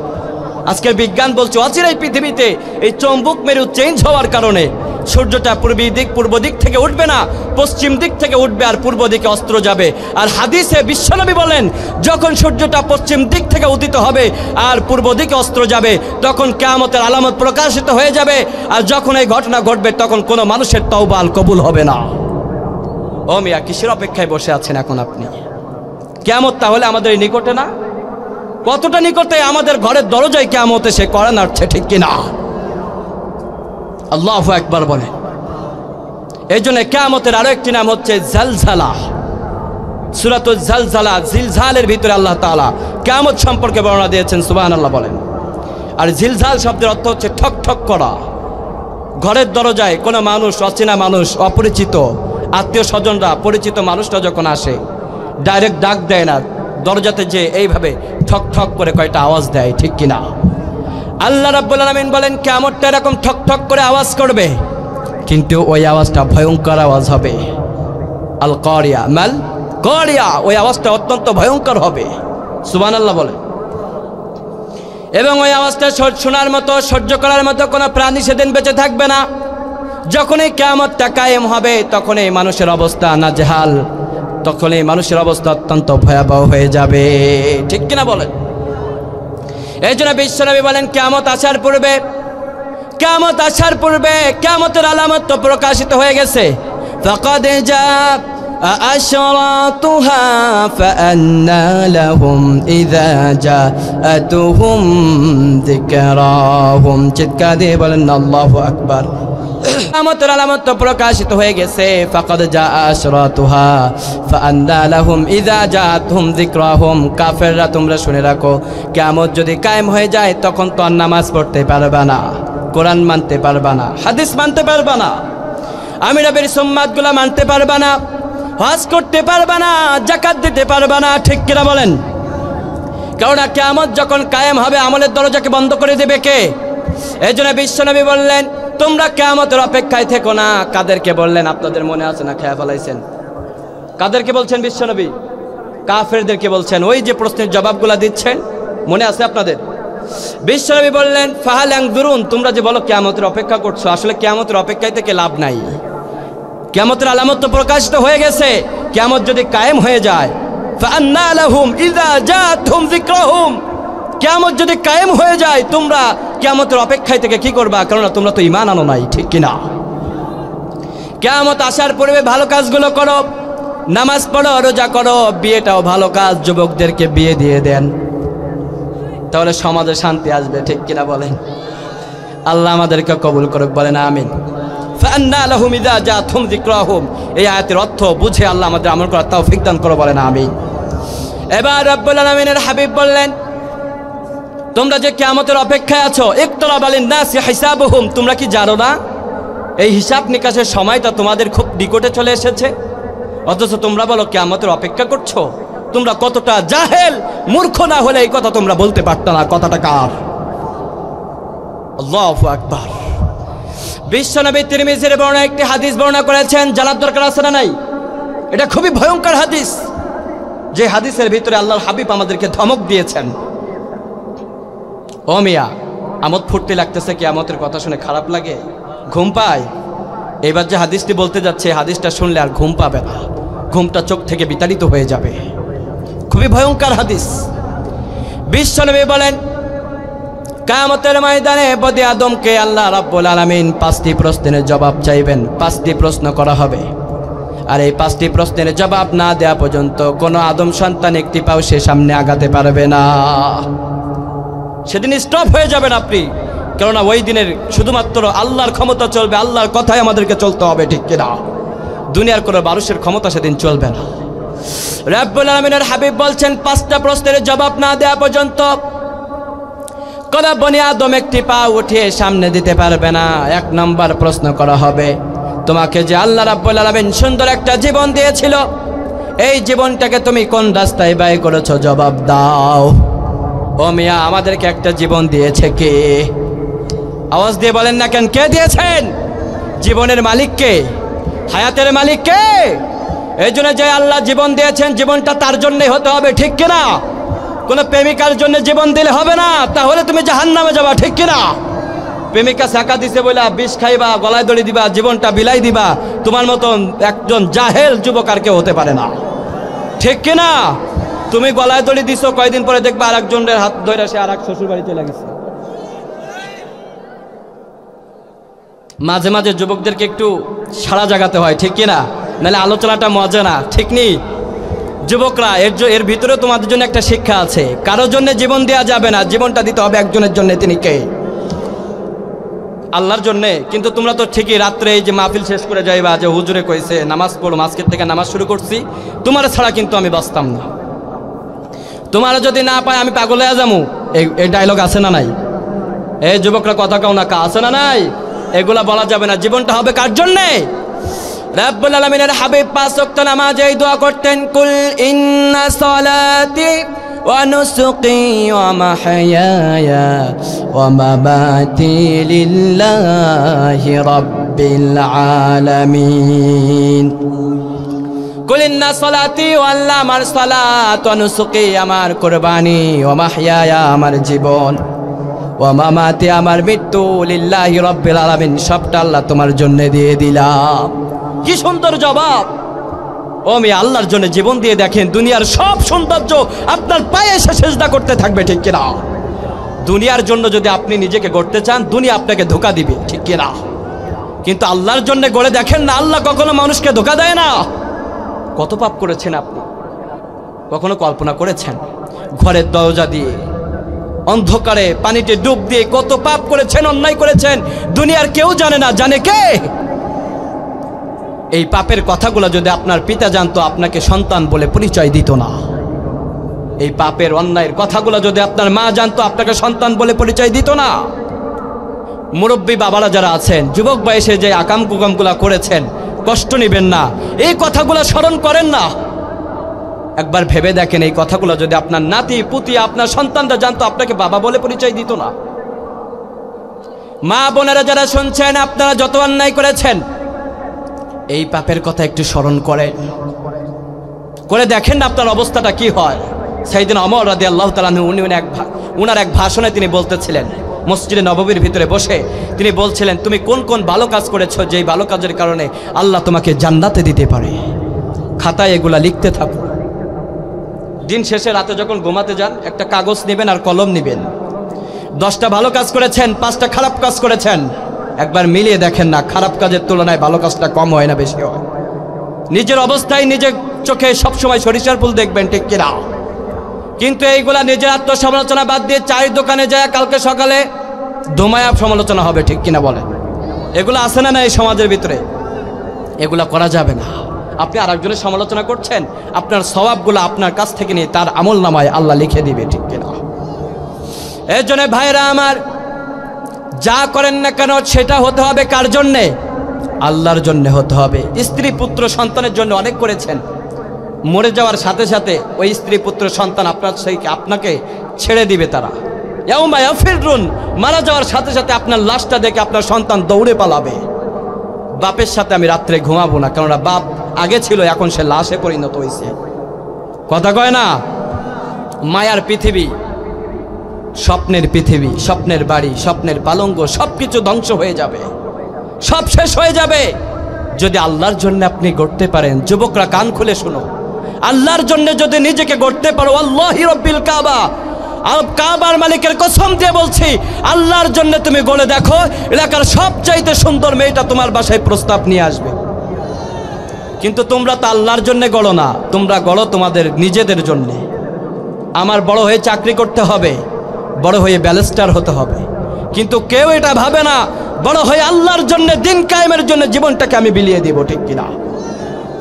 যারা আল্লাহর জন্য জীবনটাকে গড়েছে, দুনিয়া তাদেরকে ঠকাইতে পারে নাই, ঠিক কিনা বলেন?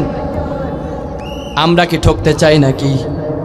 যারা ঠকেছে তাদের কাতারে আমরা থাকতে চাই। এজন্য সবসময় এই ঘোষণা দিতে হবে, কুল ইন্না সালাতি, ও আল্লাহ আমার নামাজ, আমি যে নামাজ পড়ছি এটা তোমার জন্য, ওয়া নুসুকি, ও আল্লাহ কুরবানি, আল্লাহ আগে যে অপকর্ম করতাম, আগে যে একটা বাজে সম্পর্ক ছিল, হারাম সম্পর্ক ছিল, ওই সম্পর্কটা তোমার জন্য আমি আল্লাহ কুরবানি দিয়ে দিলাম। যুবকরা এই নিয়ত করা যাবে না ইনশাআল্লাহ? আল্লাহর কাছে যা বলবেন। এই যে এইদিকে কয়জন কইছে হুজুর পারতাম, তাহাজ্জুদের নামাজে বসে আল্লাহর কাছে দোয়া করবেন, অনুসুকি আল্লাহ এই যে হারামটাকে কোরবানি দিয়েছি এটা তোমার জন্য করেছি, রব্বুল আলামিন হারামটাকে কোরবানি দিলাম, তুমি হালাল এর চাইতে বেশি সুন্দর একটা রমণী আমার ঘরে পাঠাই দিও। আল্লাহ কবুল করুক, বলে না আমিন। আপনারা কি রাগ করতেছেন নাকি? আলোচনা খারাপ লাগে? শেষ করে দেব ইনশাআল্লাহ। মুরব্বী বাবারা খারাপ লাগে? আপনাদের নাতিপুতি ওরা যদি খারাপ হয়ে যায় আপনাদের জান্নাতে যাওয়া তো কঠিন হয়ে যাবে। ইয়া আইয়ুহান নাস কু আনফুসাকুম ওয়া আহলিকুম নারা, আপনি শুধু নিজে বাঁচলে হবে না, আপনার আহাল যারা আছে তাদেরকেও বাঁচাতে হবে, ঠিক কিনা? এই জন্যে ওই নাতিপুতির দিকে একটু খেয়াল রাখবেন, ওরা যে কি খাচ্ছে কি করতেছে, দরজাটা বন্ধ করে স্মার্টফোন নিয়ে যে কি আকাম কুকাম করে এটা মাত্র আল্লাহ মাহবুদই ভালো জানে, তাই না? আল্লাহ আমাদের যুব সমাজকে হেফাজত করুক, বলে না আমিন। আরো আসতে বলে না আমিন। এই জন্য রব্বুল আলামিন বলেন, ও আমার বান্দারে, 5টি প্রশ্নের জবাব না দেওয়া পর্যন্ত তোমাদেরকে একটি পাও আগাতে দেওয়া হবে না। 1 নম্বর প্রশ্ন হবে, তোমাকে যে জীবন দেওয়া হয়েছিল ওই জীবনটা তুমি কোন রাস্তায় ব্যয় করেছো? জবাব দাও। যতক্ষণ পর্যন্ত জবাব না দিতে পারবেন একটি পা উঠিয়ে সামনে দিতে পারবেন না, কারণ ওই দিন হুকুম চলবে কার? এরপরে রব্বুল আলামিনের হাবিব বলেন, 2 নম্বর প্রশ্ন করা হবে, যুবকদেরকে বলা হবে, ও যুবক, তোমাকে যে যৌবন বয়সের একটা কাল আমি আল্লাহ দিয়েছিলাম, সময় দিয়েছিলাম। মুরব্বী বাবারা যারা আছেন একটু কান খুলে শুনেন, আপনার যৌবন বয়সকে আপনি পাস করে ফেলেছেন, পেরিয়ে এসেছেন। কিয়ামতের ময়দানে এই যৌবনকাল সম্পর্কে জিজ্ঞাসা করবে কে? আল্লাহর হাবিব বলেন, প্রত্যেক মানুষকে তার যৌবনকাল সম্পর্কে জিজ্ঞাসিত করা হবে। যৌবনকালটা কোন রাস্তায় ব্যয় করেছো জবাব দাও। যতক্ষণ পর্যন্ত জবাব না দিতে পারবেন ততক্ষণ পর্যন্ত একটি পা উঠিয়ে সামনে দিতে পারবেন না। আল্লাহু আকবার বলেন। 3 নম্বর প্রশ্ন করা হবে, বিশ্বনবী বলেন 3 নম্বর প্রশ্ন করা হবে, প্রত্যেক মানুষকে প্রশ্ন করা হবে। 3 নম্বর প্রশ্নটা হবে, তুমি যেই সম্পদ উপার্জন করেছো এটা হালাল না হারাম? কোন রাস্তায় উপার্জন করেছো জবাব দাও। কত আকাম কুকাম করেছেন ফ্যামিলির জন্য, সন্তানের জন্য, হালাল পথ না হারাম পথ এটা আপনি দেখেন নাই। কিন্তু কিয়ামতের ময়দানে যতক্ষণ পর্যন্ত জবাব না দিতে পারবেন বাবারা, আল্লাহ ছাড় দিবে না, একটি পাও আগাতে পারবেন না। বিশ্বনবী বলেন 4 নম্বর প্রশ্ন করা হবে, এই যে সম্পদগুলো উপার্জন করেছো এই সম্পদগুলো আবার ব্যয় করছো কোথায় জবাব দাও। জবাব না দেওয়া পর্যন্ত একটি পাও আপনি আগাতে পারবেন না। সর্বশেষ বিশ্বনবী বলেন, যতটুকু জানতা, যতটুকু কোরআন এবং হাদিস থেকে জেনেছো, ইসলাম থেকে জেনেছো, তার কতটুকু মেনেছো জবাব দাও। আপনি যতটুকু জানেন ততটুকু আমল করেছেন কিনা নিজের কাছে প্রশ্ন করেন। ওই যে সাইয়েদনা ওমর রাদিয়াল্লাহু তাআলা আনহু একটি ভাষণের কথা বলতেছিলাম, একটা দিনে কয়টা ভালো কাজ করেছেন খাতার উপরে লিখেন, দেখেন আপনার অবস্থা হয় কি। এই জন্য নিজেকে নিয়ে একটু ব্যস্ত থাকতে হবে, কেননা কিয়ামত যখন কায়েম হবে আপনার মা আপনার পাশে থাকবে না, আপনার বাবা আপনার পাশে থাকবে না, আপনার কলিজার টুকরা সন্তানটা আপনার পক্ষে এসে থাকবে না। ওই দিন সবাই আপনার বিরুদ্ধে চলে যাবে, ঠিক কিনা? যদি আপনার নেক আমল থাকে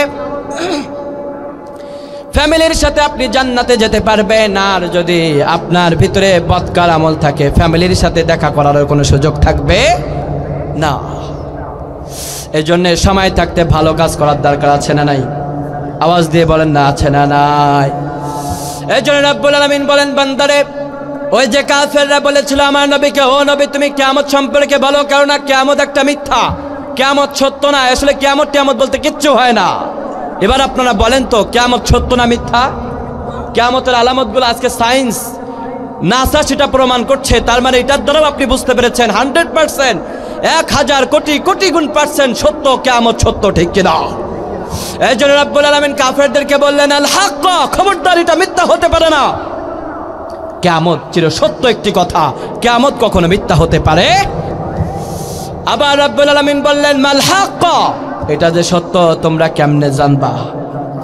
মাল হাক্কা, এই সত্যটা কি তোমরা জানো নাকি? রব্বুল আলামিন এরপরে বলে দিলেন ওমা আদরাকা মাল হাক্কা, আর এই সত্যের ব্যাপারে কে তোমাদেরকে জানাবে? আমাদেরকে যিনি জানাবেন তিনি কে?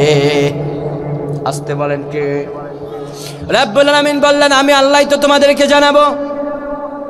এজন্য আল্লাহর হাবিব বলেছেন কিয়ামত যেদিন কায়েম হবে ওই দিন সাইয়েদনা ইসরাফিল আলাইহিস সালাতু ওয়াস সালাম যেই সিংহাটাকে তিনি মুছে নিয়ে দাঁড়িয়ে আছেন, এই যে আমরা মাহফিলে বসে আছি এই সময়টা তো সাইয়েদনা ইসরাফিল আলাইহিস সালাতু ওয়াস সালাম সিংহাটাকে মুখে নিয়ে দাঁড়িয়ে আছে। উনি অপেক্ষা করছে আল্লাহ তাআলার গ্রিন সিগন্যালে। যখনই সময় হয়ে যাবে তখনই শুরু হয়ে যাবে আল হাক্কা মাল হাক্কা ওমা আদরাকা মাল হাক্কা, শুরু হয়ে যাবে কিয়ামত। কেউ থাকবে বাজারে, কেউ মাজারে, কেউ খানা খাচ্ছে, কেউ ওয়াশরুমে, কেউ ফ্যামিলির সাথে সময় স্পেন্ড করছে। এর মুহূর্তেই জাস্ট টাইম ইজ ইট, এই সময়ের ভিতরেই শুরু হয়ে যাবে আল হাক্কা মাল হাক্কা ওমা আদরাকা মাল হাক্কা, কিয়ামত শুরু হয়ে যাবে। বিশ্বনবী আমার বলেন ওই কিয়ামতের ময়দানে 3টি ফুৎকার দেয়া হবে। আওয়াজ দিয়ে বলেন না কয়টা? সবাই একসাথে বলেন না কয়টা? 3টা ফুৎকার দেওয়া হবে। 1 নম্বর ফুৎকার দেওয়া হবে নাফকাতুল ফাজা। এই ফুৎকারটার বাংলা অর্থ হচ্ছে ভীতু সন্ত্রস্তকারী ফুৎকার। আর এই ফুৎকারের সাথে সাথে, প্রথম ফুৎকারের সাথে সাথে পৃথিবীর যা কিছু আছে সব কিছু লন্ড ভন্ড হয়ে যাবে, ভেঙে চোরমার হয়ে যাবে, চৌচির হয়ে যাবে। তখন এই যে প্যান্ডেলে বসে আছেন প্যান্ডেলটা আর থাকবে না।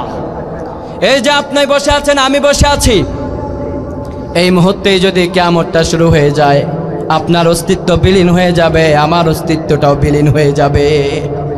কে কোথায় উঠতে থাকবো কেউ বলতে পারি না, ঠিক কিনা? এই জন্য রব্বুল আলামিন বলেন 2 নম্বর ফুৎকারটা যখন দেওয়া হবে ওই ফুৎকারটার নাম হচ্ছে নাফকাতুস সাক। আর ওই 2 নম্বর ফুৎকার যখনই দেওয়া হবে ওই ফুৎকারের সাথে সাথে পৃথিবীতে যত প্রাণ আছে, প্রাণ বিশিষ্ট প্রাণী আছে, দ্বিতীয় ফুৎকারের সাথে সাথে সকল প্রাণীগুলার প্রাণটাকে আমি আল্লাহ তাআলা বিনাশ করে দিব। দ্বিতীয় ফুৎকারের সাথে সাথে কোনো প্রাণীর ভিতরে আর প্রাণ থাকবে না। সর্বশেষ যেই ফুৎকার দেওয়া হবে আল্লাহর হাবিব বলেন ওই ফুৎকারটার নাম হচ্ছে নাফকাতুল কিয়ামা লিরাব্বিল আলামিন। আর এই ফুৎকারের সাথে সাথে সেদিন আপনিও উঠবেন, আমিও উঠে যাব আল্লাহর সামনে। সেদিন আমাদেরকে দাঁড়াতে হবে, ঠিক কিনা? ওই দিন দুনিয়ার কারোর সামনে আমাদেরকে দাঁড়াতে হবে না, শুধুমাত্র একজনের সামনে আমাদেরকে দাঁড়াতে হবে। মুসলমান হিসেবে আওয়াজ দিয়ে বলেন না তিনি কে? একটু জিকির করেন লা ইলাহা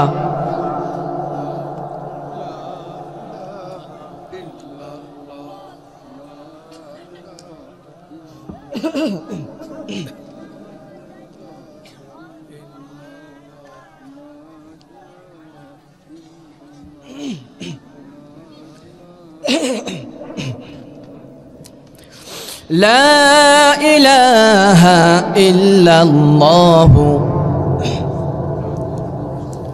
বলেন না সাল্লাল্লাহু আলাইহি ওয়াসাল্লাম। বিশ্বনবী বলেন প্রথম ফুৎকার যখনই দেয়া হবে পৃথিবীর অবস্থা কেমন হবে যাওয়ার দরকার আছে না নাই? ও মিয়া কথা বলেন না কেন? প্রথম ফুৎকার যখন দেয়া হবে আপনার আমার অবস্থা, এই বিশ্ব ব্রহ্মাণ্ডের অবস্থাটা তখন কেমন হবে জানার দরকার আছে না নাই? যদি নাই বা জানেন তাহলে কেমন করে কিয়ামতের ভয়াবহতার ব্যাপারে আপনি বুঝবেন? যদি নাই শুনেন কিয়ামতের ভয়াবহতা বুঝবেন কেমনে আপনি? আপনাকে কে জানাবে? আমাদেরকে একজনই জানাতে পারে। আওয়াজ দিয়ে বলেন না তিনি কে? ওই রব্বুল আলামিন বললেন প্রথম ফুৎকার দেওয়া হবে। প্রথম ফুৎকারের সাথে সাথে এই পৃথিবীতে যে ঘটনা ঘটবে আমি আল্লাহ তাআলা পবিত্র কোরআনের ভিতরে তা তোমাদেরকে জানিয়ে দিলাম। আল্লাহু আকবার বলেন। আল্লাহ তাআলা পবিত্র কোরআনের 39 নম্বর সূরা 58 নম্বর আয়াতের ভিতরে, সূরাতুজ জুমারের 58 নম্বর আয়াতের ভিতরে আল্লাহ তাআলা আমাদেরকে জানাচ্ছেন, রব্বুল আলামিন বলেন وَنُفِخَ فِي الصُّورِ فَفَزِعَ مَن فِي السَّمَاوَاتِ وَمَن فِي الْأَرْضِ إِلَّا مَن شَاءَ اللَّهُ। আরো আস্তে কোন আল্লাহু আকবার।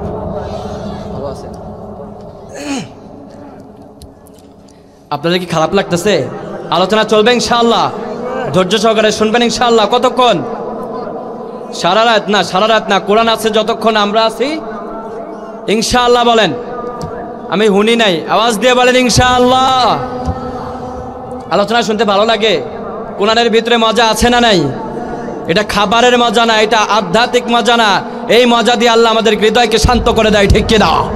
এই জন্য কোরআনের ময়দানে লক্ষ লক্ষ মানুষ হয়, কোনো হট্টগোল থাকে না, মারামারি থাকে না, ইফটিজিং থাকে না, লক্ষর পর লক্ষর মানুষ একবারে রাস্তাঘাট ব্লক হয়ে যায়, কোথাও মারামারি থাকে না, ঠিক কিনা?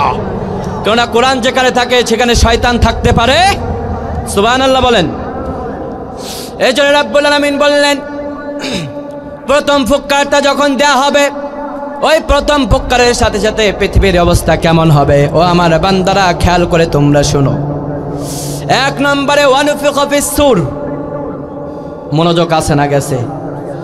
ওয়ানুফিখা ফিস-সূরি ফাফাজিয়া মান ফিস-সামাওয়াত। আল্লাহ বললেন যখনই প্রথম ফুৎকারটা দেয়া হবে, নাফকাতুল ফাজা দেওয়ার জন্য সাইয়েদনা ইসরাফিল আলাইহিস সালাতু আসসালামকে যখন এই অনুমোদন দেয়া হবে, যখন সাইয়েদনা ইসরাফিল আলাইহিস সালাতু আসসালামের অ্যাপ্লিকেশনটাকে অ্যাপ্রুভ করা হয়ে যাবে, তখন সাইয়েদনা ইসরাফিল আলাইহিস সালাতু আসসালাম সিংগায় ফু দিতে শুরু করবে। ওয়ানুফিকা ফিস-সূর, আর যখনই সিংগায় ফু দিবে, ফাফাজিয়া মান ফিস-সামাওয়াতি ওয়াল আরদ। আল্লাহু আকবার বলেন। ইল্লা মান শাআল্লাহ।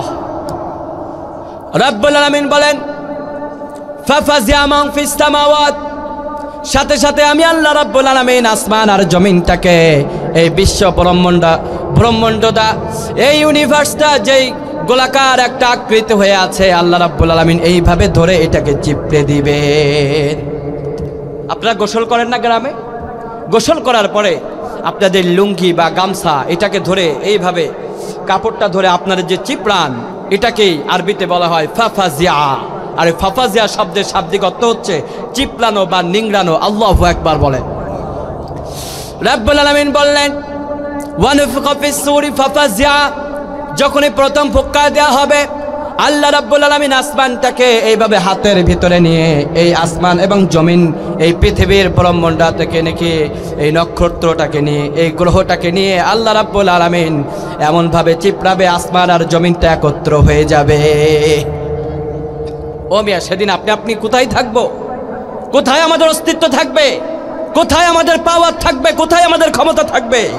কোথায় আমার মা বাবা থাকবে? সেদিন কেউ আমার পরিচয় দিবে না, ঠিক কিনা? ওই দিন আমাদেরকে সারভাইভ করতে হবে ইমানের মাধ্যমে, ওই দিন আমাদেরকে জাস্টিফাই করা হবে নেক আমলের মাধ্যমে। কেননা বিশ্বনবী তার হাদিসের ভিতরে বলেছেন 7 শ্রেণীর মানুষকে আল্লাহ তাআলা তার আরশের নিচে ছায়া দান করবেন, তার ভিতরে ইমামুন আদিল, ন্যায় বিচারককে আল্লাহ তাআলা ওই ভয়ঙ্কর দিনে আল্লাহ তাআলা সারভাইভ করে দিবেন। সুবহানাল্লাহ বলেন। রাব্বুল আলামিন বলেন ইল্লা মান শাআল্লাহ।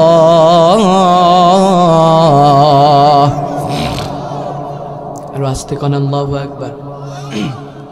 কষ্ট হচ্ছে? রাব্বুল আলামিন বলেন ইল্লা মান শাআল্লাহ, তবে ওই ভয়ঙ্কর দিনে আমি আল্লাহ যাকে চাবো তাকে ছাড়া সব কয়টারে সেই বিপদে ফেলাবো। আল্লাহ যাকে চায় সে ছাড়া সবাই সেদিন বিপদে পড়বে। তার মানে ও মেয়ে, আল্লাহ যদি আমারেও না চায় আমিও বিপদে পড়বো। আপনিও বসে আছেন, আপনিও বিপদে পড়ে যাবেন। আর আজকের আলোচনা ছেড়েই যদি বাসায় চলে যান, তাহলে আপনি জানবেন কেমনে ওই দিনকে আপনি সারভাইভ করবেন কেমনে, ঠিক কিনা? প্রতিদিন তো বাসায় যেয়া ঘুমান, শুধু নাক ডেকে ঘুমান, ফজরের নামাজের কোনো খবর নাই। আজকে একটু সময় দিয়ে জানেন, একটু শুনেন। অনেক তো ঘুমাইছেন, অনেক তো ফ্যামিলির সাথে সময় স্পেন্ড করেছেন, টাইম স্পেন্ড করেছেন। কিয়ামতের দিন যদি একটু বাঁচতে না পারেন, ওই ভয়ঙ্কর দিনে আপনি বাঁচতে পারবেন? ইল্লা মান শাআল্লাহ, আল্লাহ যদি না বাঁচায় আপনাকে কেউ বাঁচাতে পারবে না, ঠিক কিনা বলেন? এই জন্য রাব্বুল আলামিন বলেন ও আমার বান্দারে, ওই দিনটা শুধু ভয়ঙ্কর হবে না, মহা ভয়ঙ্কর হয়ে যাবে, খুবই ভয়ঙ্কর হবে সেই দিনটা। এই জন্য রাব্বুল আলামিন 74 নম্বর সূরা সূরাতুল মুদ্দাসসিরের 9 নম্বর আয়াতের ভিতরে আল্লাহ তাআলা আমাদেরকে জানাচ্ছেন ওই দিনটা কেমন করে ভয়ঙ্কর হবে। আমি আল্লাহ তাআলা কোরআনের ভিতরে তার ছবিটা তোমাদের কাছে এঁকে দিয়ে দিলাম। সুবহানাল্লাহ বলেন। রাব্বুল আলামিন বলেন ফাযালিকা ইয়াউমাইযিন ইয়াউমুন আসীর। ফাযালিকা ইয়াউমাইযিন ইয়াউমুন আসীর, ওই দিনটা হবে মানুষের জন্য অত্যন্ত ভয়ঙ্কর দিন। ওই দিনটা হবে অত্যন্ত ভয়াবহ দিন। ওই দিন কেউ কাউরে ছাড় দিতে পারবে না, কেউ কাউরে উপর জুলুম করতে পারবে না। ওই দিন আমি আল্লাহ যারা ছাড় দিব সেই শুধু ছাড় পাবে, ঠিক কিনা? রব্বুল আলামিন বলেন ওই দিনটা কেমন হবে, আর ওই দিনের ঘটনাগুলা তোমরা নিজের সামনে নিজের চোখে সেটাকে দেখতে পারবা। এই জন্য আল্লাহ তাআলা কোরআনের ভিতরে সূরাতুল হাজের 2 নম্বর আয়াতের ভিতরে আল্লাহ তাআলা সেই ছবিটাকে এঁকে দিয়েছেন। কেমন হবে সেদিন আমার অবস্থা, কেমন হবে সেদিন আপনার অবস্থা, কোরআন দিয়ে জানার দরকার আছে না নাই? রব্বুল আলামিন বলেন আমার বান্দারে, এই পৃথিবীতে সবচাইতে বেশি ভালোবাসা এবং টান মা আর সন্তানের চাইতে গভীর ভালোবাসা পৃথিবীতে আর হতে পারে নাকি? একজন মা তার সন্তানকে জীবনের চাইতে বেশি ভালোবাসে। এর জন্য মাকে যখন হসপিটালের বেডে শোয়ানো হয়, যুবক ভাইরা এর ভিতরে আপনাদের জন্য ছোট্ট একটা শিক্ষা আছে। কেউ মাহরুম হবেন না, এই কথাগুলো কান খোলা শুনবেন। কারণ আপনারা যদি ভালো হয়ে যান সমাজটা ভালো হয়ে যাবে, আপনারা যদি নামাজি হয়ে যান সমাজের ভিতরে অশ্লীলতা থাকবে না। বিশ্বনবী আমার বলেন ওই দিনে যখনই তোমাদের মা এবং তোমাদের মাদেরকে যখন ডেলিভারির জন্য হসপিটালে যাওয়া হয়েছিল, নিয়ে যাওয়া হয়েছিল, হসপিটালের ডাক্তার আপনার মাকে জিজ্ঞাসা করা হয়েছিল, শুনেন, হয় আপনার মৃত্যু ঘটবে নাইলে আপনার সন্তানের মৃত্যু ঘটবে, এখন সিদ্ধান্ত আপনার। The decision is yours. এখন আপনার সিদ্ধান্ত চূড়ান্ত। আপনি যদি চান আপনার সন্তান বাঁচবে তো সন্তানকে বাঁচানো যাবে, আর আপনি যদি চান আপনি বাঁচতে পারবেন না তাহলে আপনি মারা যাবেন, সন্তান বেঁচে যাবে। সুবহানাল্লাহ বলেন। যুবক ভাইরা, ওই দিন আপনার এই যে মা, এখন যাকে আপনার ভাল লাগে না, মায়ের কথাগুলো শুনতে আপনার কষ্ট লাগে, মায়ের কথাগুলো শুনলে মেজাজটা গরম হয়ে যায়। কেননা গরম হওয়ার কারণও আছে, কেননা তোমাদের রক্তগুলো এখন গরম, ঠিক কিনা? রব্বুল আলামিনের হাবিব বলেছেন তোমার মা তোমাদেরকে কতটা ভালোবাসে, ওই মাকে কষ্ট দিও না। কোরআনের ভিতরে মা বাবার নামে কোরআনের আয়াত আছে না নাই?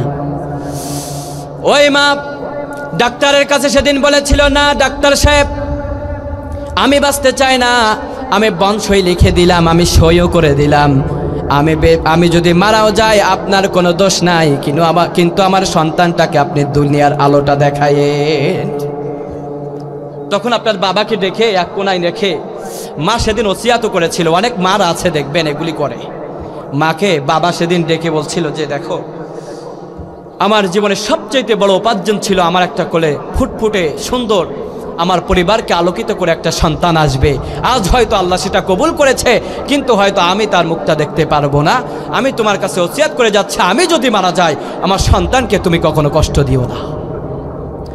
এমন পিতা এখানে সাক্ষী আছে না নাই? আছে না নাই? সেদিন মা আপনার জন্য নিজেকে কোরবান করেছে। আজকে ওই মাকে কষ্ট দেয় এমন সন্তান আছে না নাই? এমন জাহেল সন্তান আছে না নাই? জাহেল যুবক আছে না নাই? শুনে রাখেন, জেনে রাখেন, মা বাবাকে কষ্ট দিলে জান্নাত টাকা আল্লাহ তাআলা আপনার জন্য হারাম করে দেবেন, ঠিক কিনা? ওগো মা তুমি এই ধরনের শ্রেষ্ঠ নিয়ামত, তোমার পদ তলে রয়েছে জান্নাত। সুবহানাল্লাহ। ওগো মা তুমি এই ধরনের শ্রেষ্ঠ নিয়ামত, তোমার পদ তলে রয়েছে জান্নাত। কোরআনে হি আল্লাহ তাআলা তারই পরে মা বাপের কথা দিলেন, তাদেরই তরে সদা ইহসান তরে, ইহসান তরে। সুবহানাল্লাহ বলেন। তাদেরই খুশিতে হয় আল্লাহর সন্তোষ, তাদেরই দুঃখেতে হয় রব সন্তোষ। এ ধরার রহম তারা, এ ধরার বরকত, এ ধরার রহম তারা, এ ধরার বরকত। ও তোমা তুমি এই ধরনের শ্রেষ্ঠ নিয়ামত, তোমারই পদ তলে রয়েছে জান্নাত। আমিন বলেন। আল্লাহ যেন জান্নাতকে খুঁজে আমাদেরকে নিয়ে যাওয়ার তৌফিক দান করেন, বলেন আমিন। ভাইরা আমার, যেই উদাহরণটা দিচ্ছিলাম, পৃথিবীতে মা আর সন্তানের চাইতে গভীর কোনো ভালোবাসা পৃথিবীতে আর হয় না, দেখাও যায় না, কোনো নজির এই পৃথিবীতে নাই, ঠিক কিনা বলেন? আল্লাহ রাব্বুল আলামিন কোরআনের ভিতরে বলছেন, ইয়াউমা ترونها تذهل كل مرضعة عما أرضعت وتضع كل ذات حمل حملها وترى الناس سقارى وما هم بسقارى ولكن عذاب الله شديد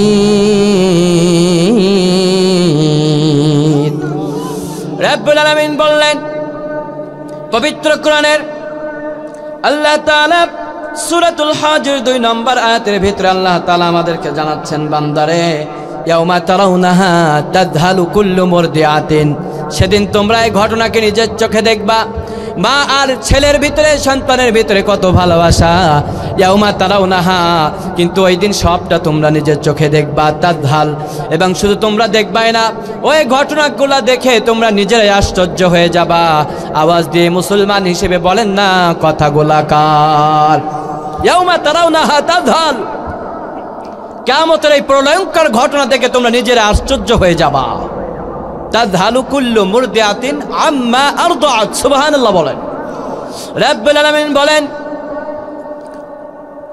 ইয়াউমা তারাউনাহা তাযহালু কুল্লু মুরদিআতিন আম্মা আরদাআত ওয়া তাদাউ কুল্লু যাতি হামলিন হামলাহা আল্লাহ তাআলা এই আয়াতের ভিতরে বলছেন কুল্লু মুরদিআতিন আম্মা আরদাআত এই পৃথিবীতে একটা দুধের সন্তানের সাথে মায়ের কত ভালোবাসা থাকে দুধের সন্তানকে 1 ঘন্টা না 1 মিনিটের জন্য আপনি নেন মা পাগলপারা হয়ে যায় আমার সন্তানকে এনে দে ওর ক্ষুধা লেগেছে ঠিক কিনা 5 মিনিট ওভারটেক হয়ে গেলে মা উন্মাদ হয়ে যায় আমার সন্তান কই আমার সন্তানরে আমার কাছে এনে দে আল্লাহ বলেন কুল্লু মুরদিআতিন আম্মা আরদাআত যখন প্রথম ফুৎকারটা দেয়া হবে ওয়ানুফিকা ফিস-সূর যখন এই যে প্রথম কিয়ামতের ফুৎকারটা দেয়া হবে এই প্রথম ফুৎকারের সাথে সাথে দুধের সন্তানকে ফেলে ইয়াউমা ইয়াফিরুল মা দৌড়ে পালাতে থাকবে ও মিয়া কি বুঝেছেন আপনি দুধের সন্তানের প্রতি মায়ের ভালোবাসা কত গভীর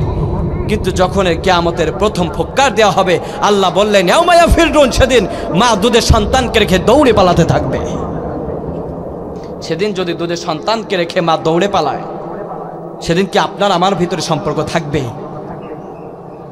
আপনার পীরের সাথে আপনার সম্পর্ক থাকবে নাকি আপনার নেতার সাথে আপনার নেতার সম্পর্ক থাকবে নাকি আপনার নেতা সেই দিন আপনারা বাঁচাতে পারবে না ঠিক কিনা বলেন ওই দিন আমাদেরকে যিনি বাঁচাতে পারে আওয়াজ দিয়ে বলেন না তিনি কে রব্বুল আলামিন বলেন শুধু এই ঘটনাই ঘটবে না পৃথিবীতে একজন ডেলিভারি করার জন্য একজন মায়ের কত কষ্ট হয় প্রথমে তাকে সেন্সলেস করা হয় এরপরে তাকে অপারেশন করা হয় কিন্তু অপারেশন করার পরে মায়ের যখন জ্ঞানটা ফিরে ব্যথার অ্যান্টিবায়োটিক না খাওয়া পর্যন্ত মা আর সুস্থ থাকতে পারে না কাটা কবুতরের মতো ছটপট করতে থাকে ঠিক কিনা রব্বুল আলামিন বললেন কিয়ামতের প্রথম ফুৎকারের সাথে সাথে ওয়া তাদাউ কুল্লু যাতি হামলিন হামলাহা যত গর্ভধারণকারী প্রাণী আছে শুধু মানুষ না জীব পশু পাখি যারা আছে যাদের ভিতরে গর্ভধারণ করেছে সব গর্ভপাত হয়ে যাবে কারো 2 মাসের বাচ্চা 3 মাসের বাচ্চা 7 মাসের বাচ্চা কারো পেটের ভিতরে 10 মাস 10 দিন একটা পূর্ণাঙ্গ বাচ্চা হয়ে গেছে কিন্তু এই বাচ্চাটাকে মা প্রসব করে ফেলবে কিয়ামতের প্রথম ফুৎকারের সাথে সাথে কিন্তু কখন যে প্রসব করেছে মা সেটা ভুলে যাবে ওই দুধের সন্তান এবং পেটের থেকে বাইর হওয়ার পরেই মা এই সন্তানকে ফেলে ইয়াউমা ইয়াফিরুন সেদিন দৌড়ে পালাতে থাকবে ভাইরা আমার ওই দিন কেউ আমারে বাঁচাতে পারবে না ওই দিন আপনারেও কেউ বাঁচাতে পারবে না কি কেউ বাঁচাতে পারবে ওই দিন আমাদেরকে বাঁচাবে কে আওয়াজ দিয়ে বলেন না কে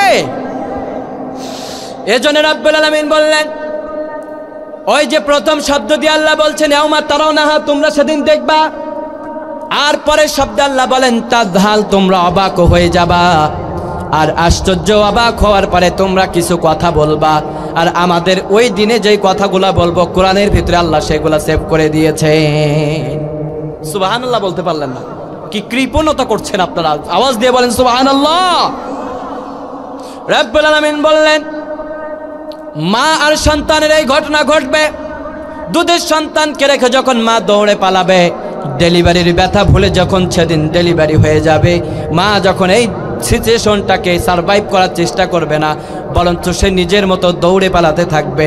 সেদিন মানুষগুলা দেখে দেখে বলবে ওয়াতারান্নাসা সুকারা ওয়া মা হুম বিসুকারা ওয়ালাকিন্না আযাবাল্লাহি শাদীদ। রব্বুল আলামিন বললেন, ওই ঘটনাগুলো দেখার করে, প্রত্যক্ষ করার পরে তোমরা নিজেরাই সেদিন ওই মা আর বোনদেরকে বলবা ওয়াতারান্নাসা সুকারা, নিশ্চয়ই এই মা বোনেরা মনে হয় মাতাল হয়ে গেছে। মাতাল যদি না হয় তাহলে কোলে সন্তানদের রেখে দৌড়ে পালায় কা? ডেলিভারির কথাটা মা ভুলে যায় কেন? ওয়াতারান্নাসা সুকারা, নিশ্চয়ই এই মা বোনগুলো মনে হয় মদ খাইছে, মাতাল হয়েছে। আল্লাহ বললেন ওয়াতারান্নাসা সুকারা মা হুম বিসুকারা, খবরদার ওদেরকে মাতাল বলো না, পাগল বলো না। ওয়ালাকিন্না আযাবাল্লাহ, নিশ্চয়ই এটা আল্লাহর আযাব। আল্লাহু আকবার বলেন। আযাবাল্লাহি শাদীদ, আল্লাহ শাদীদ শব্দ ব্যবহার করেছে। অত্যন্ত কঠোর আযাব হবে সেই দিনটাতে। প্রথম ফক্কারের সাথে সাথে ওই আযাবটা শুরু হয়ে যাবে। আর ওই আযাব থেকে বাঁচতে চাইলে গোলামি করতে হবে কার? আওয়াজ দিয়ে বলতে হবে, গোলামি করতে হবে কার? দাসত্ব করতে হবে কার? দিন প্রতিষ্ঠা করতে হবে কার? মত প্রতিষ্ঠা করতে হবে কার? না করে তাগুতি শক্তির মত প্রতিষ্ঠা করার জন্য জীবন বিসর্জন দিবেন। যারা তাগুতি শক্তির মতকে প্রতিষ্ঠা করার জন্য জীবন দেয় ওরা জান্নাতে হয় নাকি জাহান্নামী হয়ে যায়? যারা এই দুনিয়াতে ইসলাম প্রতিষ্ঠা করতে চায়, কোরআন যারা প্রতিষ্ঠা করতে যায়, যারা কোরআনের সাথে থাকে, কোরআনের পাখিদের সাথে ভালো সম্পর্ক রাখে, সুসম্পর্ক রাখে, ওদের সাথেও আমরা থাকতে রাজি আছি না নাই? যারা বলে মসজিদেও নামাজ, সমাজেও নামাজ, যারা বলে মসজিদে যেই কোরআন দিয়ে তোমরা নামাজে তেলাওয়াত করো, সমাজের ভিতরে ওই কোরআন থাকলে, মসজিদে যেমন নামাজের ভিতরে কোরআন তেলাওয়াত করলে শান্তি, ওই কোরআনটাকে সমাজের ভিতরে তেলাওয়াত করলে আরো বেশি শান্তি আছে না নাই? এজন্য মসজিদের ভিতরে জুমার নামাজে দেখবেন ইমাম সাহেবের পিছনে দাঁড়িয়ে দাঁড়িয়ে মানুষ চোখের পানি ছেড়ে কান্না করতে থাকে। মসজিদুল হারাম, মসজিদুল নববীর ভিতরে ইমামরা যখন তেলাওয়াত করে, আমাদের এখানে হাজী সাহেবরা আছেন না? আছে নাকি কেউ? কই হাজী সাহেব কই? মাশাআল্লাহ মাশাআল্লাহ, আমাদের হাজী সাহেব আছেন মাশাআল্লাহ। ওনার জন্য দোয়া করবেন, আল্লাহ ওনাকে হায়াতে তাইয়্যিবা দান করুক, বলেন আমিন। হাজী সাহেবরা যখন হাজী গিয়েছে, ওনারা দেখেছে মসজিদে নববীর ইমামের পিছনে দাঁড়িয়ে যখন নামাজ আদায় করা হয়, এমন তেলাওয়াতের ঝুংকার আর হুঙ্কার শুনে হৃদয় কাঁপুনি উঠে যায়। জাহান্নামের আযাবের কথাগুলো আসলে চোখ দিয়ে পানি চলে আসে, ঠিক কিনা বলেন? হৃদয় এত প্রশান্তি, মসজিদের ভিতরে শান্তি আছে না নাই? এজন্য জুমার নামাজে খতিব যখন কথা বলে, কোনো মানুষ কথা বলতে পারে না। ওই দিন কথা চলে কার? মাহফিলগুলোতে যখন এই কোরআনের কথা বলা হয়, কোনো মানুষ কথা বলতে পারে না, কারণ মাহফিলে কথা চলে কার? আল্লাহ বললেন দুনিয়াতে মসজিদের ভিতরে কোরআন চলার কারণে, কোরআনের কথা বলার কারণে এত শান্তি। মাহফিলের ভিতরে কোরআনের কথা বলার কারণে মানুষের হৃদয়টা এত শান্ত। মসজিদে নববীর ভিতরে কোরআন তেলাওয়াত শোনার পরে হাজী সাহেবদের মন দিয়ে চোখ দিয়ে কান্না শুরু হয়ে যায়। আর ওই কোরআনটা যদি সমাজে প্রতিষ্ঠা হয়ে যেত, সমাজেও কত শান্তি বিরাজ করত, তোমরা একটু ভাবো না? কিন্তু কিছু মানুষ আছে দেখবেন, ওরা মসজিদে যায়, মসজিদে যাওয়ার পরে ইমাম সাহেব বলে ইসলামী রাষ্ট্র প্রতিষ্ঠা করতে হবে, মসজিদ থেকে বাইর হয়ে কয় যে আরে বেটা ইমাম সাহেব যা কয় এটি কি শোনা যায়? সব কি বাস্তবে হয় নাকি? মসজিদ পবিত্র জিনিস, ইসলামও পবিত্র জিনিস, কোরআনও পবিত্র জিনিস। মসজিদের ভিতরে পবিত্র জিনিস থাকবে, তাহলে সম্পর্কটা ভালো থাকে। মসজিদে পবিত্র, কোরআনও পবিত্র, ইসলামও পবিত্র, তাহলে মসজিদের ভিতরে আমরা সীমাবদ্ধ করি না, এটাকে বাইরে আনার দরকার কি? আছে না নাই? কথা কয় না, আছে না নাই? বুঝবেন ওদের উদ্দেশ্য ভালো, কিন্তু মতলব খারাপ, ঠিক কিনা? ওদের সাথে আমাদের কোনো সম্পর্ক নাই, কেননা ওরা মসজিদে চাই কোরআন, সমাজে কোরআন চায় না, ঠিক কিনা বলেন? অথচ রাব্বুল আলামিন বললেন সমাজে যেখানে দুর্গতি, কোরআন দিয়ে চিকিৎসা করো, ভালো হয়ে যাবে।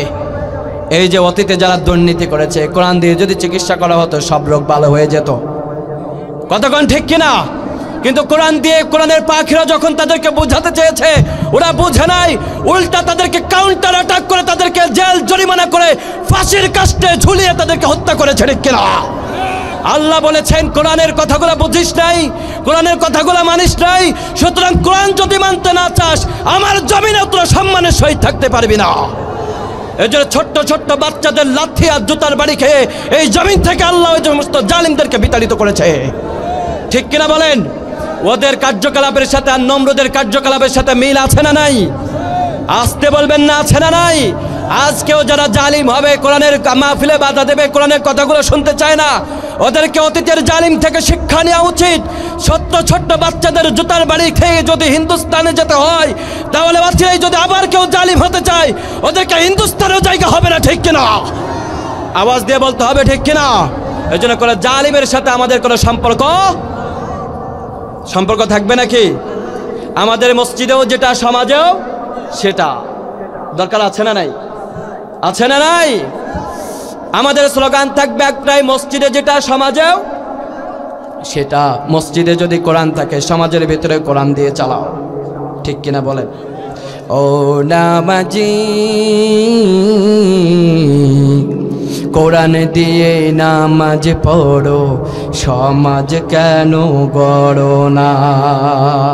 সমাজটা গড়ার দরকার আছে না নাই? সমাজের ভিতরে যদি কোরআন থাকতো, চুরি থাকতো না। সমাজের ভিতরে যদি কোরআন থাকতো, অত্যাচার থাকতো না। সমাজের ভিতরে যদি কোরআন থাকতো, আমাদের যুবকগুলা 36 বছর 40 বছর বয়স হইলে আবিয়াতটা থাকতো না, ঠিক নেই? সমাজের ভিতরে কোরআন নাই, এটাকে প্রতিষ্ঠা করতে হবে, বলেন ইনশাআল্লাহ। আমাদের আশেপাশে যে সম্মানিত মানুষ আছে, ওনারা চাইলেই সমাজে প্রতিষ্ঠা হয়ে যাবে কোরআন, ঠিক কিনা? আল্লাহ আমাদের নেতাগোতাদের সেই তৌফিক দান করো, বলেন আমিন। আমাদের বড় বড় চেয়ারগুলাতে যারা বসে আছে, তাদের মগজের ভিতরে আল্লাহ তুমি কোরআনের বাণীগুলা ঢুকিয়ে দাও, বলেন আমিন। কোরআন সবসময় শান্তির কথা বলে, কোরআন সবসময় শান্তির দিকে টাকে। কোরআন কখনো অরাজকতা এবং অশান্তির ভিতরে থাকতে চায় না, ঠিক কিনা? আমরা কি অরাজকতার সাথে থাকবো? সম্পর্ক থাকবে না ইনশাআল্লাহ। আমরা সবসময় শান্তির পথে থাকবো, বলেন ইনশাআল্লাহ।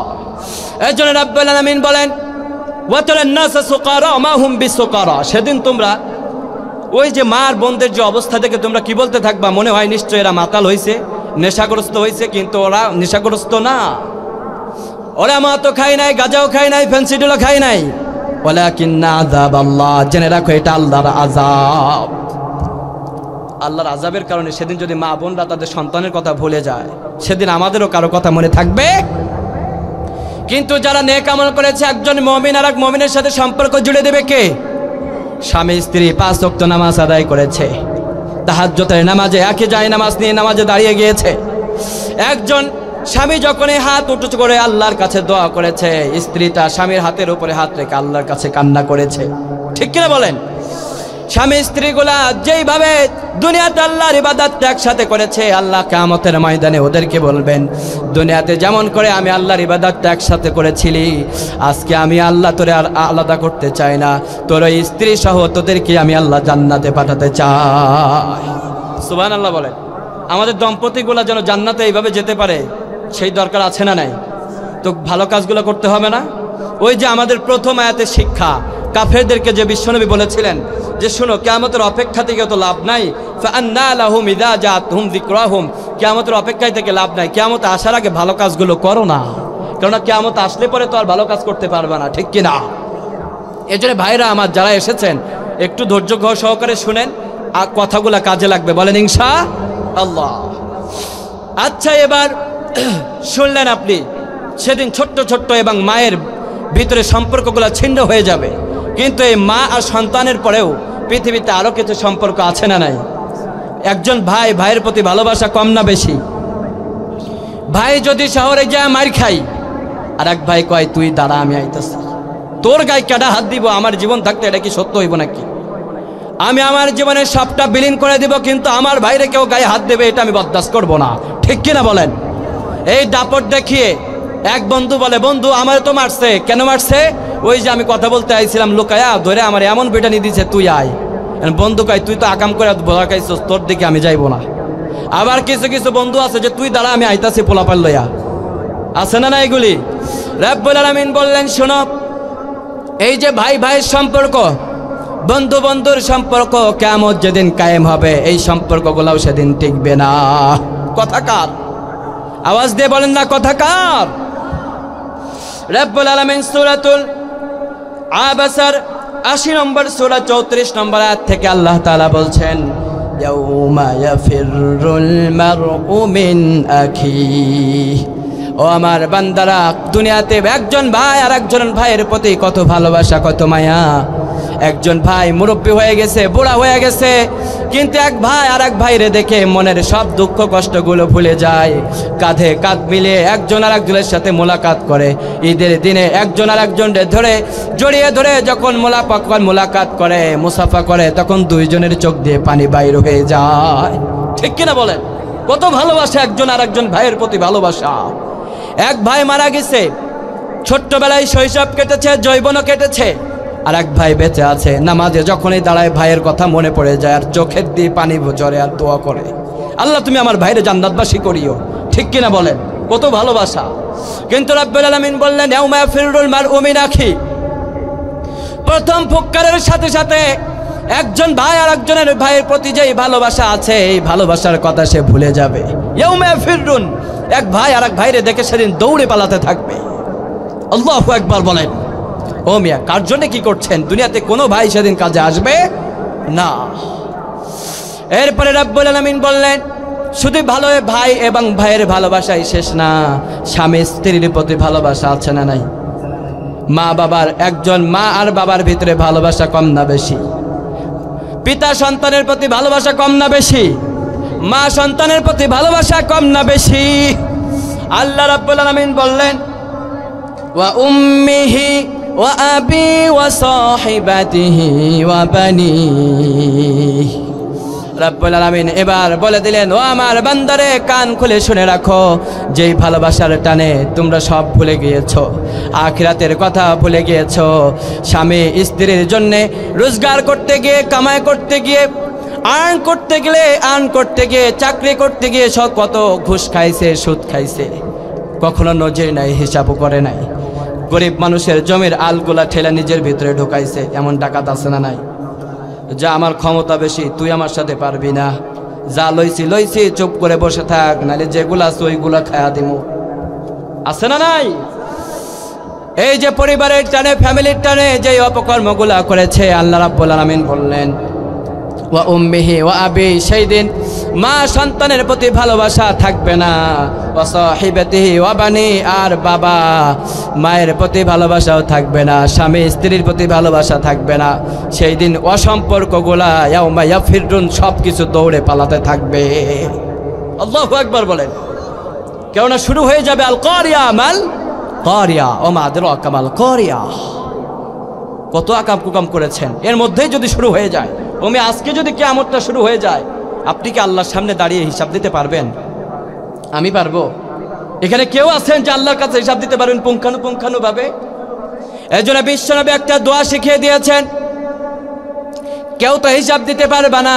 আমরা তো সবাই পাপী, আপনিও পাপী, আমিও পাপী। আমরা পাপ করেছি অনেক বেশি। আমরা পাপী না? কত পাপ করেছি নিজেরাই জানি না। আল্লাহর কাছে চাওয়ার মতো যদি চাইতে পারি, মাফ করতে আল্লাহ দেরি করবে না। ঠিক কিনা বলেন? সাইয়েদনা মূসা আলাইহিস সালাতু ওয়াস সালামের একটা ঘটনা আপনারা জানেন, অনেকেই শুনেছেন। 40 বছর যাবত একাধারে গুনাহ করেছে। 40 বছর একাধারে গুনাহ করার পরে সাইয়েদনা মূসা আলাইহিস সালাতু ওয়াস সালামের জামানায় বৃষ্টি হয় না। সাইয়েদনা মূসা আলাইহিস সালাতু ওয়াস সালাম তার জনপদের সকল লোকদেরকে বললেন, অমুক দিন অমুক ময়দানে সবাই চলে আসো, একসাথে যদি দোয়া করি, ইস্তেকারার নামাজ আদায় করে যদি আল্লাহর কাছে প্রার্থনা করা হয়, আল্লাহ মনে হয় আমার হাতটাকে আর ফেরাবে না। সো তোমরা সবাই ওই দিন সবাই চলে আসো, দোয়া করা হবে। আজকেও বাংলাদেশে দেখবেন অনাবৃষ্টির সময় যখন বৃষ্টির প্রয়োজন হয়, তখন যদি বৃষ্টি না হয়, বাংলাদেশের বিভিন্ন জেলাতে ইস্তেকারার নামাজ আদায় করার সাথে সাথেই কেমনভাবে গায়েবী মদদ দিয়ে যেন আল্লাহ বৃষ্টি দিয়ে আমাদের জমিনটাকে ঠান্ডা করে দেয়। ঠিক কিনা বলেন? সাইয়েদনা মূসা আলাইহিস সালাতু ওয়াস সালাম তার জনপদের লোকদেরকে নিয়ে খোলা ময়দানে আল্লাহর কাছে প্রার্থনা করছে, আল্লাহ বৃষ্টি দাও। ও রাব্বুল আলামিন বৃষ্টি না দিলে ছোট্ট ছোট্ট মাসুম বাচ্চাগুলা কষ্ট পায়। চারিদিকে শুধু খরা আর খরা, পানি নাই কোথাও। রাব্বুল আলামিন কেউ ফসল ফলাতে পারে না, আল্লাহ তুমি বৃষ্টি দাও। রাব্বুল আলামিন সাইয়েদনা মূসা আলাইহিস সালাতু ওয়াস সালামের কাছে জিবরিল আমিনকে পাঠালেন, ও জিবরিল তুমি যাও, আমার নবী মূসার কাছে এই তথ্যটা তুমি পৌঁছে দাও। সুবহানাল্লাহ বলেন। সাইয়েদনা মূসা আলাইহিস সালাতু ওয়াস সালামের কাছে জিবরিল আমিন আলাইহিস সালাতু ওয়াস সালাম নাজিল হলেন। অবতীর্ণ হয়ে তিনি বললেন, ও নবী মূসা, আপনি আল্লাহর কাছে আর মিনতি করবেন না, কারণ আল্লাহর কাছে আপনি যেমন করে চাইতেছেন আল্লাহ আরেকটু দেরি করলে আপনার বৃষ্টিটা দিয়ে দিবে।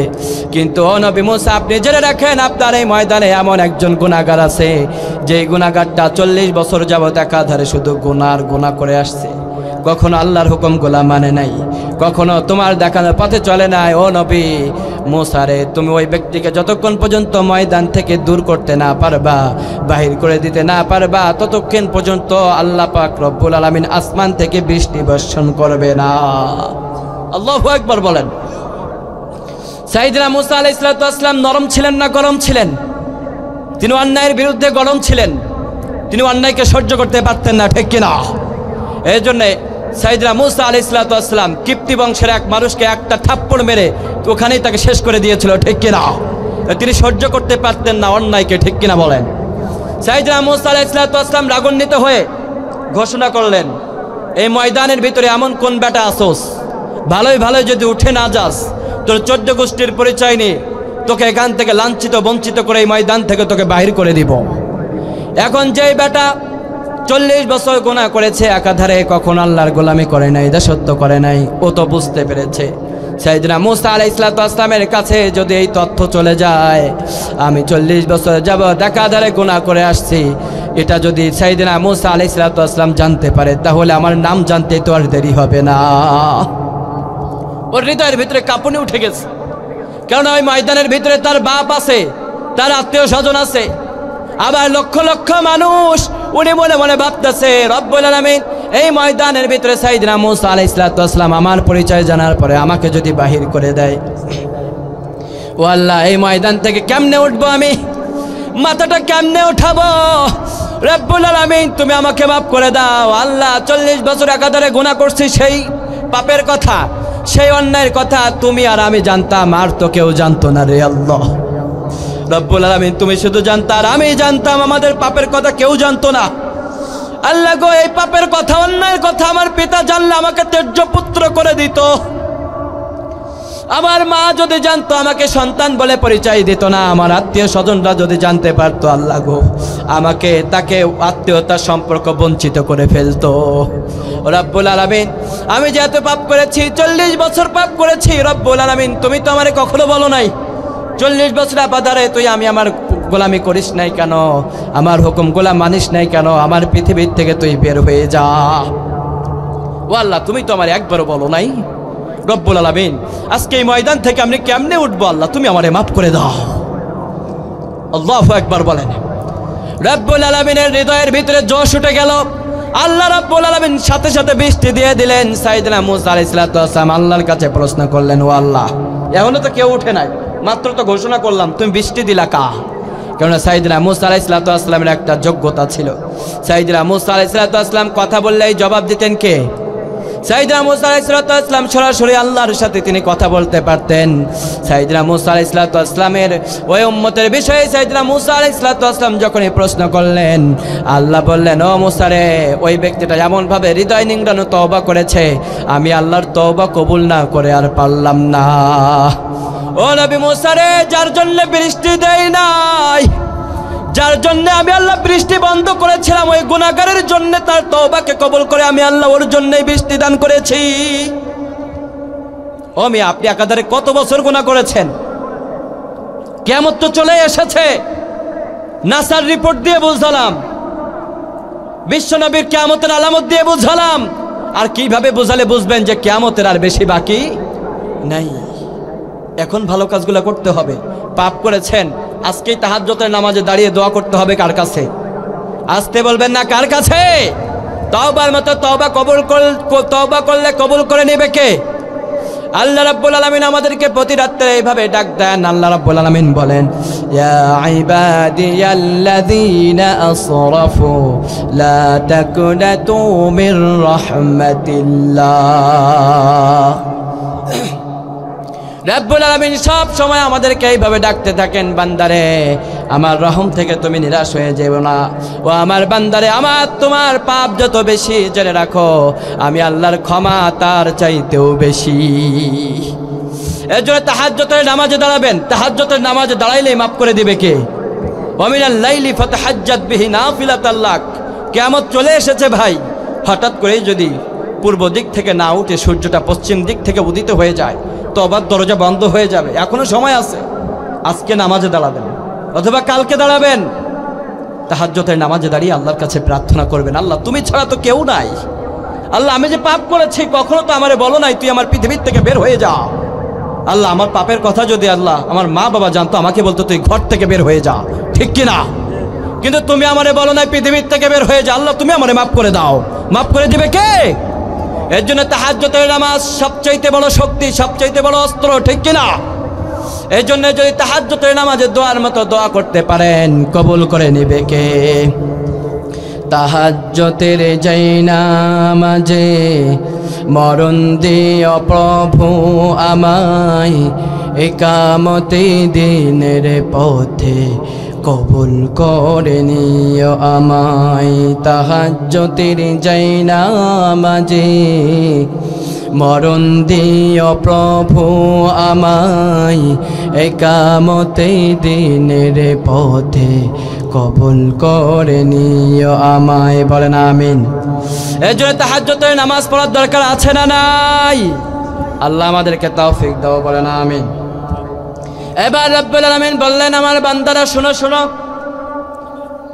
কিয়ামতের ময়দানে তোমার পিতা তোমাকে ছেড়ে দিবে, মা তোমাকে ছেড়ে দিবে, সন্তান এবং মায়ের ভিতরে কোনো সম্পর্ক থাকবে না। কিন্তু ওই দিন ছোট্ট ছোট্ট যে বাচ্চাগুলা, ওই যে কিয়ামতের প্রথম ফুৎকারের সাথে সাথে ডাক্তার ছাড়া কোনো মানুষ ছাড়াই যে ডেলিভারি হয়ে গিয়েছে, দুধের সন্তানকে রেখে যে মা পালিয়ে গিয়েছে, ওদের অবস্থাটা কেমন হবে কোরআন দিয়ে একটু জানার দরকার আছে না নাই? কারণ ছোট্ট ছোট্ট বাচ্চাগুলা কেউ তো তাদেরকে ডিরেকশন দিতে পারবে না, কেউ তাদেরকে চালাতে পারবে না। কারণ ছোট্ট ছোট্ট বাচ্চাগুলা জীবনের মানেও বুঝে না, ঠিক কিনা? একটা বাচ্চা আর একটা বালকের বয়স 5 বছর 2 বছর, কারো বয়স হবে 7 মাস 3 মাস। ওই বাচ্চাগুলার কেউ কোনো পরিচয় দিতে পারবে না, নিজেদের কোনো পরিচয় নাই। ওই বাচ্চাগুলার অবস্থা কিয়ামতের দিন কেমন হবে একটু আওয়াজ দিয়ে বলেন না, জানার দরকার আছে না নাই? রব্বুল আলামিন বললেন, শোনো ওই দিন ছোট্ট ছোট্ট বাচ্চাগুলোর অবস্থা কেমন হবে। আল্লাহ তাআলা পবিত্র কোরআনের সূরাতুল মুজাম্মিল 73 নম্বর সূরা 18 নম্বর আয়াতের ভিতরে আল্লাহ তাআলা আমাদেরকে জানাচ্ছেন ছোট্ট ছোট্ট বাচ্চাগুলোর অবস্থা সেদিন কেমন হয়ে যাবে। আল্লাহ তাআলা বলেন, ইয়াউমা ইয়াজআলুল উলদানা শিবা আস-সামাউ মুনফাতিরুম বি। আল্লাহু আকবার বলেন। এরপরে রব্বুল আলামিন বললেন, কানা ওয়াদুহু মাফউলা। সুবহানাল্লাহ বলেন। রব্বুল আলামিন বললেন, ইয়াউমা ইয়াজআল, ছোট্ট ছোট্ট বাচ্চাদেরকে সেদিন আমি আল্লাহ তাআলা একটা জিনিস বানিয়ে দিব। আমরা বললাম, আল্লাহ তুমি কি বানিয়ে দিবে আমাদেরকে জানাও। রব্বুল আলামিন বললেন, ইয়াউমা ইয়াজআলুল উলদানা শিবা। বৃদ্ধ মানুষদেরকে কি তোমরা দেখো নাই? বৃদ্ধ মানুষদের যেমন চুল পেকে যায়, চামড়াগুলা ঝুলে যায়, এগুলা বৃদ্ধের একটা সিমটম, ঠিক কিনা? আল্লাহ রাব্বুল আলামিন বলেন, ছোট্ট ছোট্ট বাচ্চাগুলা যেদিন মা তার সন্তানকে রেখে পালাবে, ওই দিন ছোট্ট ছোট্ট বাচ্চাগুলা কিয়ামতের প্রথম ফুৎকারের সাথে সাথে ইয়াউমা ইয়াজআলুল উলদানা শিবা, তাদেরকে আমি আল্লাহ তাআলা ছোট্ট ছোট্ট বাচ্চা থেকে তাদেরকে আমি আল্লাহ তাআলা বৃদ্ধে পরিণত করে দিব। এক ফুৎকারে ওদের চুলগুলা পেকে যাবে। ওদের দাড়ি নাই, কিন্তু দাড়ি বের হয়ে ওই দাড়িটাও পেকে যাবে। আল্লাহু আকবার বলেন। সেদিন কেমন অবস্থা হবে আমাদের একটু ভাবেন, কখনো কল্পনা করেছেন সেদিন কেমন হবে? আল্লাহ রাব্বুল আলামিন বললেন, আস-সামাউ মুনফাতিরুম বিহি কানা ওয়াদুহু মাফউলা। ওই দিন কারো পরিকল্পনা বাস্তবায়িত হবে না। কানা ওয়াদুহু মাফউলা। ওই দিন শুধুমাত্র আমি আল্লাহর পরিকল্পনা, আমি আল্লাহর যে পরিকল্পনা করে রেখেছি, এই পরিকল্পনাগুলো সেদিন বাস্তবায়িত হয়ে যাবে। সুবহানাল্লাহ বলেন। তার মানে ওই দিন বাস্তবায়িত হবে একজনের পরিকল্পনা। আওয়াজ দিয়ে বলেন না, তিনি কে? এরপরে রব্বুল আলামিন আমাদেরকে জানাচ্ছেন, ও আমার বান্দারা শোনো, কিয়ামতের প্রথম ফুৎকারের সাথে সাথে শুধুমাত্র এই অবস্থায় ঘটবে না, আসমান জমিনেরও কিছু পরিবর্তন আছে না নাই? আসমান জমিনের অবস্থাটা কেমন হবে? রব্বুল আলামিন সূরাতুল হজের প্রথম আয়াতের ভিতরে আল্লাহ তাআলা সেটা বলছেন। আল্লাহ তাআলা আমাদেরকে জানাচ্ছেন, ইয়া আইয়ুহান নাসু ইত্তাকু রাব্বাকুম ইন্না জালজালাতাস সাআতা শাইউন আযীম। রব্বুল আলামিন এবার আমাদেরকে বলছেন, ইয়া আইয়ুহান নাস ইত্তাকু, ও আমার বান্দারে, কিয়ামতের তো অনেক বর্ণনা শুনলা, ইয়া আইয়ুহান নাস ইত্তাকু, এবার তোমরা একটু হৃদয় দিয়ে মন দিয়ে আল্লাহরে ভয় করো। আল্লাহু আকবার বলেন। এখানে আল্লাহ শুধু মুমিনদেরকে বলে নাই, শুধু কোন সম্প্রদায়কে আল্লাহ তাআলা ডিরেকশন দিয়ে বলে নাই, ডিরেক্ট বলে নাই। আল্লাহ তাআলা হিন্দু সম্প্রদায়কে ডাক দিয়ে বলে নাই। রব্বুল আলামিন বললেন, ইয়া আইয়ুহান নাস ইত্তাকু রাব্বাকুম, তোমরা যারা নিজেদেরকে মানুষ বলে দাবি করো, হে মানুষেরা তোমরা আল্লাহরে ভয় করো, ভয় করার মতো ভয় করো। ইন্না জালজালাতাস সাআতা শাইউন আযীম, কেননা কিয়ামত যেদিন ঘটবে ওই দিনের প্রলয়ঙ্করের ভয়ঙ্কর ঘটনাটা কেউ আর সহ্য করতে পারবে না। অতএব কিয়ামত আসার পূর্বে তোমরা আল্লাহরে বড্ড ভয় করো, ভয় করার মতো ভয় করো। কেমন ভয় করবেন আপনি? নামাজ পড়েন না, রোজা করেন না, কিচ্ছু নাই আপনার ভিতরে। নামাজে পড়লে সামনের দিকে তাকিয়ে দেখে সামনে দিয়ে কে যায়, এমন নামাজে আছে না নাই? মুরব্বী মানুষ নামাজ আদায় করে, মসজিদের কয়টা ফ্যান দিতেছে ইমাম সাহেব এই দিকে খেয়াল করে, আবার উজু করে থেকে তার সামনে দিয়ে যাইতেছে ওই দিকে তাকায় থাকে, এমন নামাজিও আমাদের সমাজে আছে না নাই? অথচ আল্লাহ রাব্বুল আলামিন বললেন, নামাজের মতো নামাজ আদায় করো, কারণ কিয়ামতের ময়দানে নামাজ ছাড়া তোমাকে মুক্তি দিতে পারবে। এই জন্য রাব্বুল আলামিন বললেন, ইয়াউমা তামুরুস সামাউ মাউরা, ও আমার বান্দারে, কিয়ামতের ভয়ঙ্কর ঘটনা অত্যন্ত ভয়ঙ্কর হবে। ইয়াউমা তামুরুস সামাউ মাউরা, সেদিন শুধু আসমানকে কাঁপুনি দেওয়া হবে না, ভয়ঙ্কর করে কাঁপানো হবে। মাউরান, প্রচণ্ড ভাবে আল্লাহ তাআলা সেদিন আসমানকে ঝাঁকুনি দিবেন, আর ঝাঁকুনি দেওয়ার সাথে সাথে আসমানটা সেদিন দুমড়ে মুচড়ে এবং তামা বা গলিত ধাতু যেমন করে একটা প্লাস্টিকের ভিতরে আগুন জ্বালালে হলে ওই প্লাস্টিক থেকে যেমন করে প্লাস্টিকের অংশগুলা পুড়ে পুড়ে এটাকে কিছু ধাতু বের হয়ে টপ টপ করে জমিনে পড়তে থাকে। আল্লাহ বলেন, যেদিন আসমানকে দুমড়ে মুচড়ানো করা হবে সেদিন আসমান থেকে আসমানটা জ্বলে পুড়ে সরকার হয়ে আসমানটা জমিনের উপরে এইভাবে পড়তে থাকবে। আল্লাহু আকবার বলেন। ওই দিনের এই ভয়ঙ্কর সিচুয়েশনে আমাদেরকে একজন বাঁচাতে পারে, আওয়াজ দিয়ে বলেন তিনি কে? আল্লাহু আকবার বলেন। আল্লাহ ছাড়া কেউ বাঁচানোর নাই, কেউ আপনারা বাঁচাতে পারবে না। শুধু আসমানের এই ভয়ঙ্কর ঘটবে না, জমিনেরও কিছু পরিবর্তন আছে না নাই? রব্বুল আলামিন বলেন, ও আমার বান্দারে, এই পৃথিবীর ভিতরে তোমাদেরকে আমি আল্লাহ তাআলা পৃথিবীর ভিতরে 100 ভাগের ভিতরে 30 ভাগ স্থল ভাগ দিয়ে আমি আল্লাহ তাআলা তোমাদের পৃথিবীটাকে সাজিয়েছি। এই স্থল ভাগের ভিতরে এই যে আপনারা বসে আছেন, এটা একটা স্থল ভাগ। সমস্ত পৃথিবীতে 30 ভাগ হচ্ছে স্থল এবং 70 ভাগ হচ্ছে পানি। তার মানে আমাদের যত স্থল ভূমি আছে এর চাইতে পানির সংখ্যা আরো বেশি না কম? সাগরের সংখ্যা বেশি না কম? সাগর যদি উত্তাল হয়ে যায় আমাদের বাঁচার কোনো উপায় নাই। রব্বুল আলামিন বলেন, যেদিন কিয়ামতটা কায়েম হবে, ওয়াল বাহরিল মাসজুর, ওই দিন সমুদ্রের ভিতরে পানিগুলা ফুটান্ত হয়ে যাবে। সমুদ্রের পানিগুলা সেদিন আর ঠান্ডা থাকবে না, 70 ভাগ পানি সেদিন আগুনে পরিণত হয়ে যাবে। ভাইরা আমার, একটু আওয়াজ দিয়ে বলেন না, ওই দিন যদি আগুনে 70 ভাগ পানি যদি সেদিন আগুনে পরিণত হয়ে যায়, ওই দিন এই চুলার আগুনের মতো আগুন হবে না। সমুদ্রের তলদেশ থেকে আগুনগুলা ডুকরে ডুকরে উঠবে আর ফেটে পড়বে, আর সমস্ত সমুদ্র জুড়ে আগুন ছড়িয়ে পড়বে। আল্লাহ বলেন, ওই দিন কেউ তোমাদেরকে বাঁচাতে পারে না একমাত্র আমি আল্লাহ ছাড়া। সমস্ত সমুদ্রটা সেদিন আগুনে ছড়িয়ে যাবে। ওয়াল বাহরিল মাসজুর, সেদিন সমুদ্র জুড়ে শুধু আগুন আর আগুন, যেদিকেই তাকাবেন সেদিকে আগুন, কারণ ওই দিন আগুন জ্বালিয়ে দিবে কে? আল্লাহু আকবার। এরপরে রব্বুল আলামিন বললেন, ফিল হামিমি সুম্মা ফিন নারি ইউসজারুন, এবং ওই আগুনের ভিতরে যত নাফরমান আছে সবগুলা পড়তে থাকবে। এবং আমি আল্লাহ তাআলা তোমাদেরকে জানিয়ে দিলাম, আমার বান্দারে এখনো সময় আছে, সময় থাকতে তোমরা আমার পথের ভিতরে এসো, ইসলামটাকে মানো। ইয়া আইয়ুহান নাস ইত্তাকু রাব্বাকুম ইন্না জালজালাতাস সাআতি শাইউন আযীম, কিয়ামতটা আসার পরে আল্লাহরে ভয় করেন, ভালো কাজগুলো করেন, কিয়ামত তো চলে এসেছে। কিয়ামত যদি এসেই পড়ে আমাদের বাঁচার কোনো উপায় থাকবে না। ভাইরা আমার, অনেক কথা বললাম, সময় প্রায় 12টা প্লাস হয়ে গিয়েছে। এখন কথা বললে অনেকে ফজরের নামাজ মিস্টেক যেতে পারে, ঠিক কিনা বলেন? সো আমরা যুবকরা আজকে কমিটমেন্ট করেছি, যুবকরা যদি নামাজ পড়ে ওদের বিয়ে দেওয়ার সময় গনিয়ে আসবে, ঠিক কিনা? আর যুবকরা যদি নামাজ পড়ে একটারও বিয়ে হবে নাকি? যার ভিতরে নামাজ নাই তার চরিত্র নাই, ঠিক কিনা বলেন? শুধু যুবকরা যে নামাজ পড়বে তাই না, যুবকদের সাথে মুরব্বীদেরও নামাজ পড়তে হবে। অনেক মুরব্বীরা আছে চায়ের দোকানে বসে এমনি এমনি ধরে আর এমনি এমনি টান দেয়, ঠিক কিনা? তো ওদেরকে দেখে আমাদের যুব সমাজগুলা কি শিখবে, ঠিক কিনা বলেন? এরা বলে যে আমি যা করি করি ঠিক আছে, তোর আমার জীবন তো শেষ, তোদের তো শুরু, তোরা খারাপ কাজ করিস কে?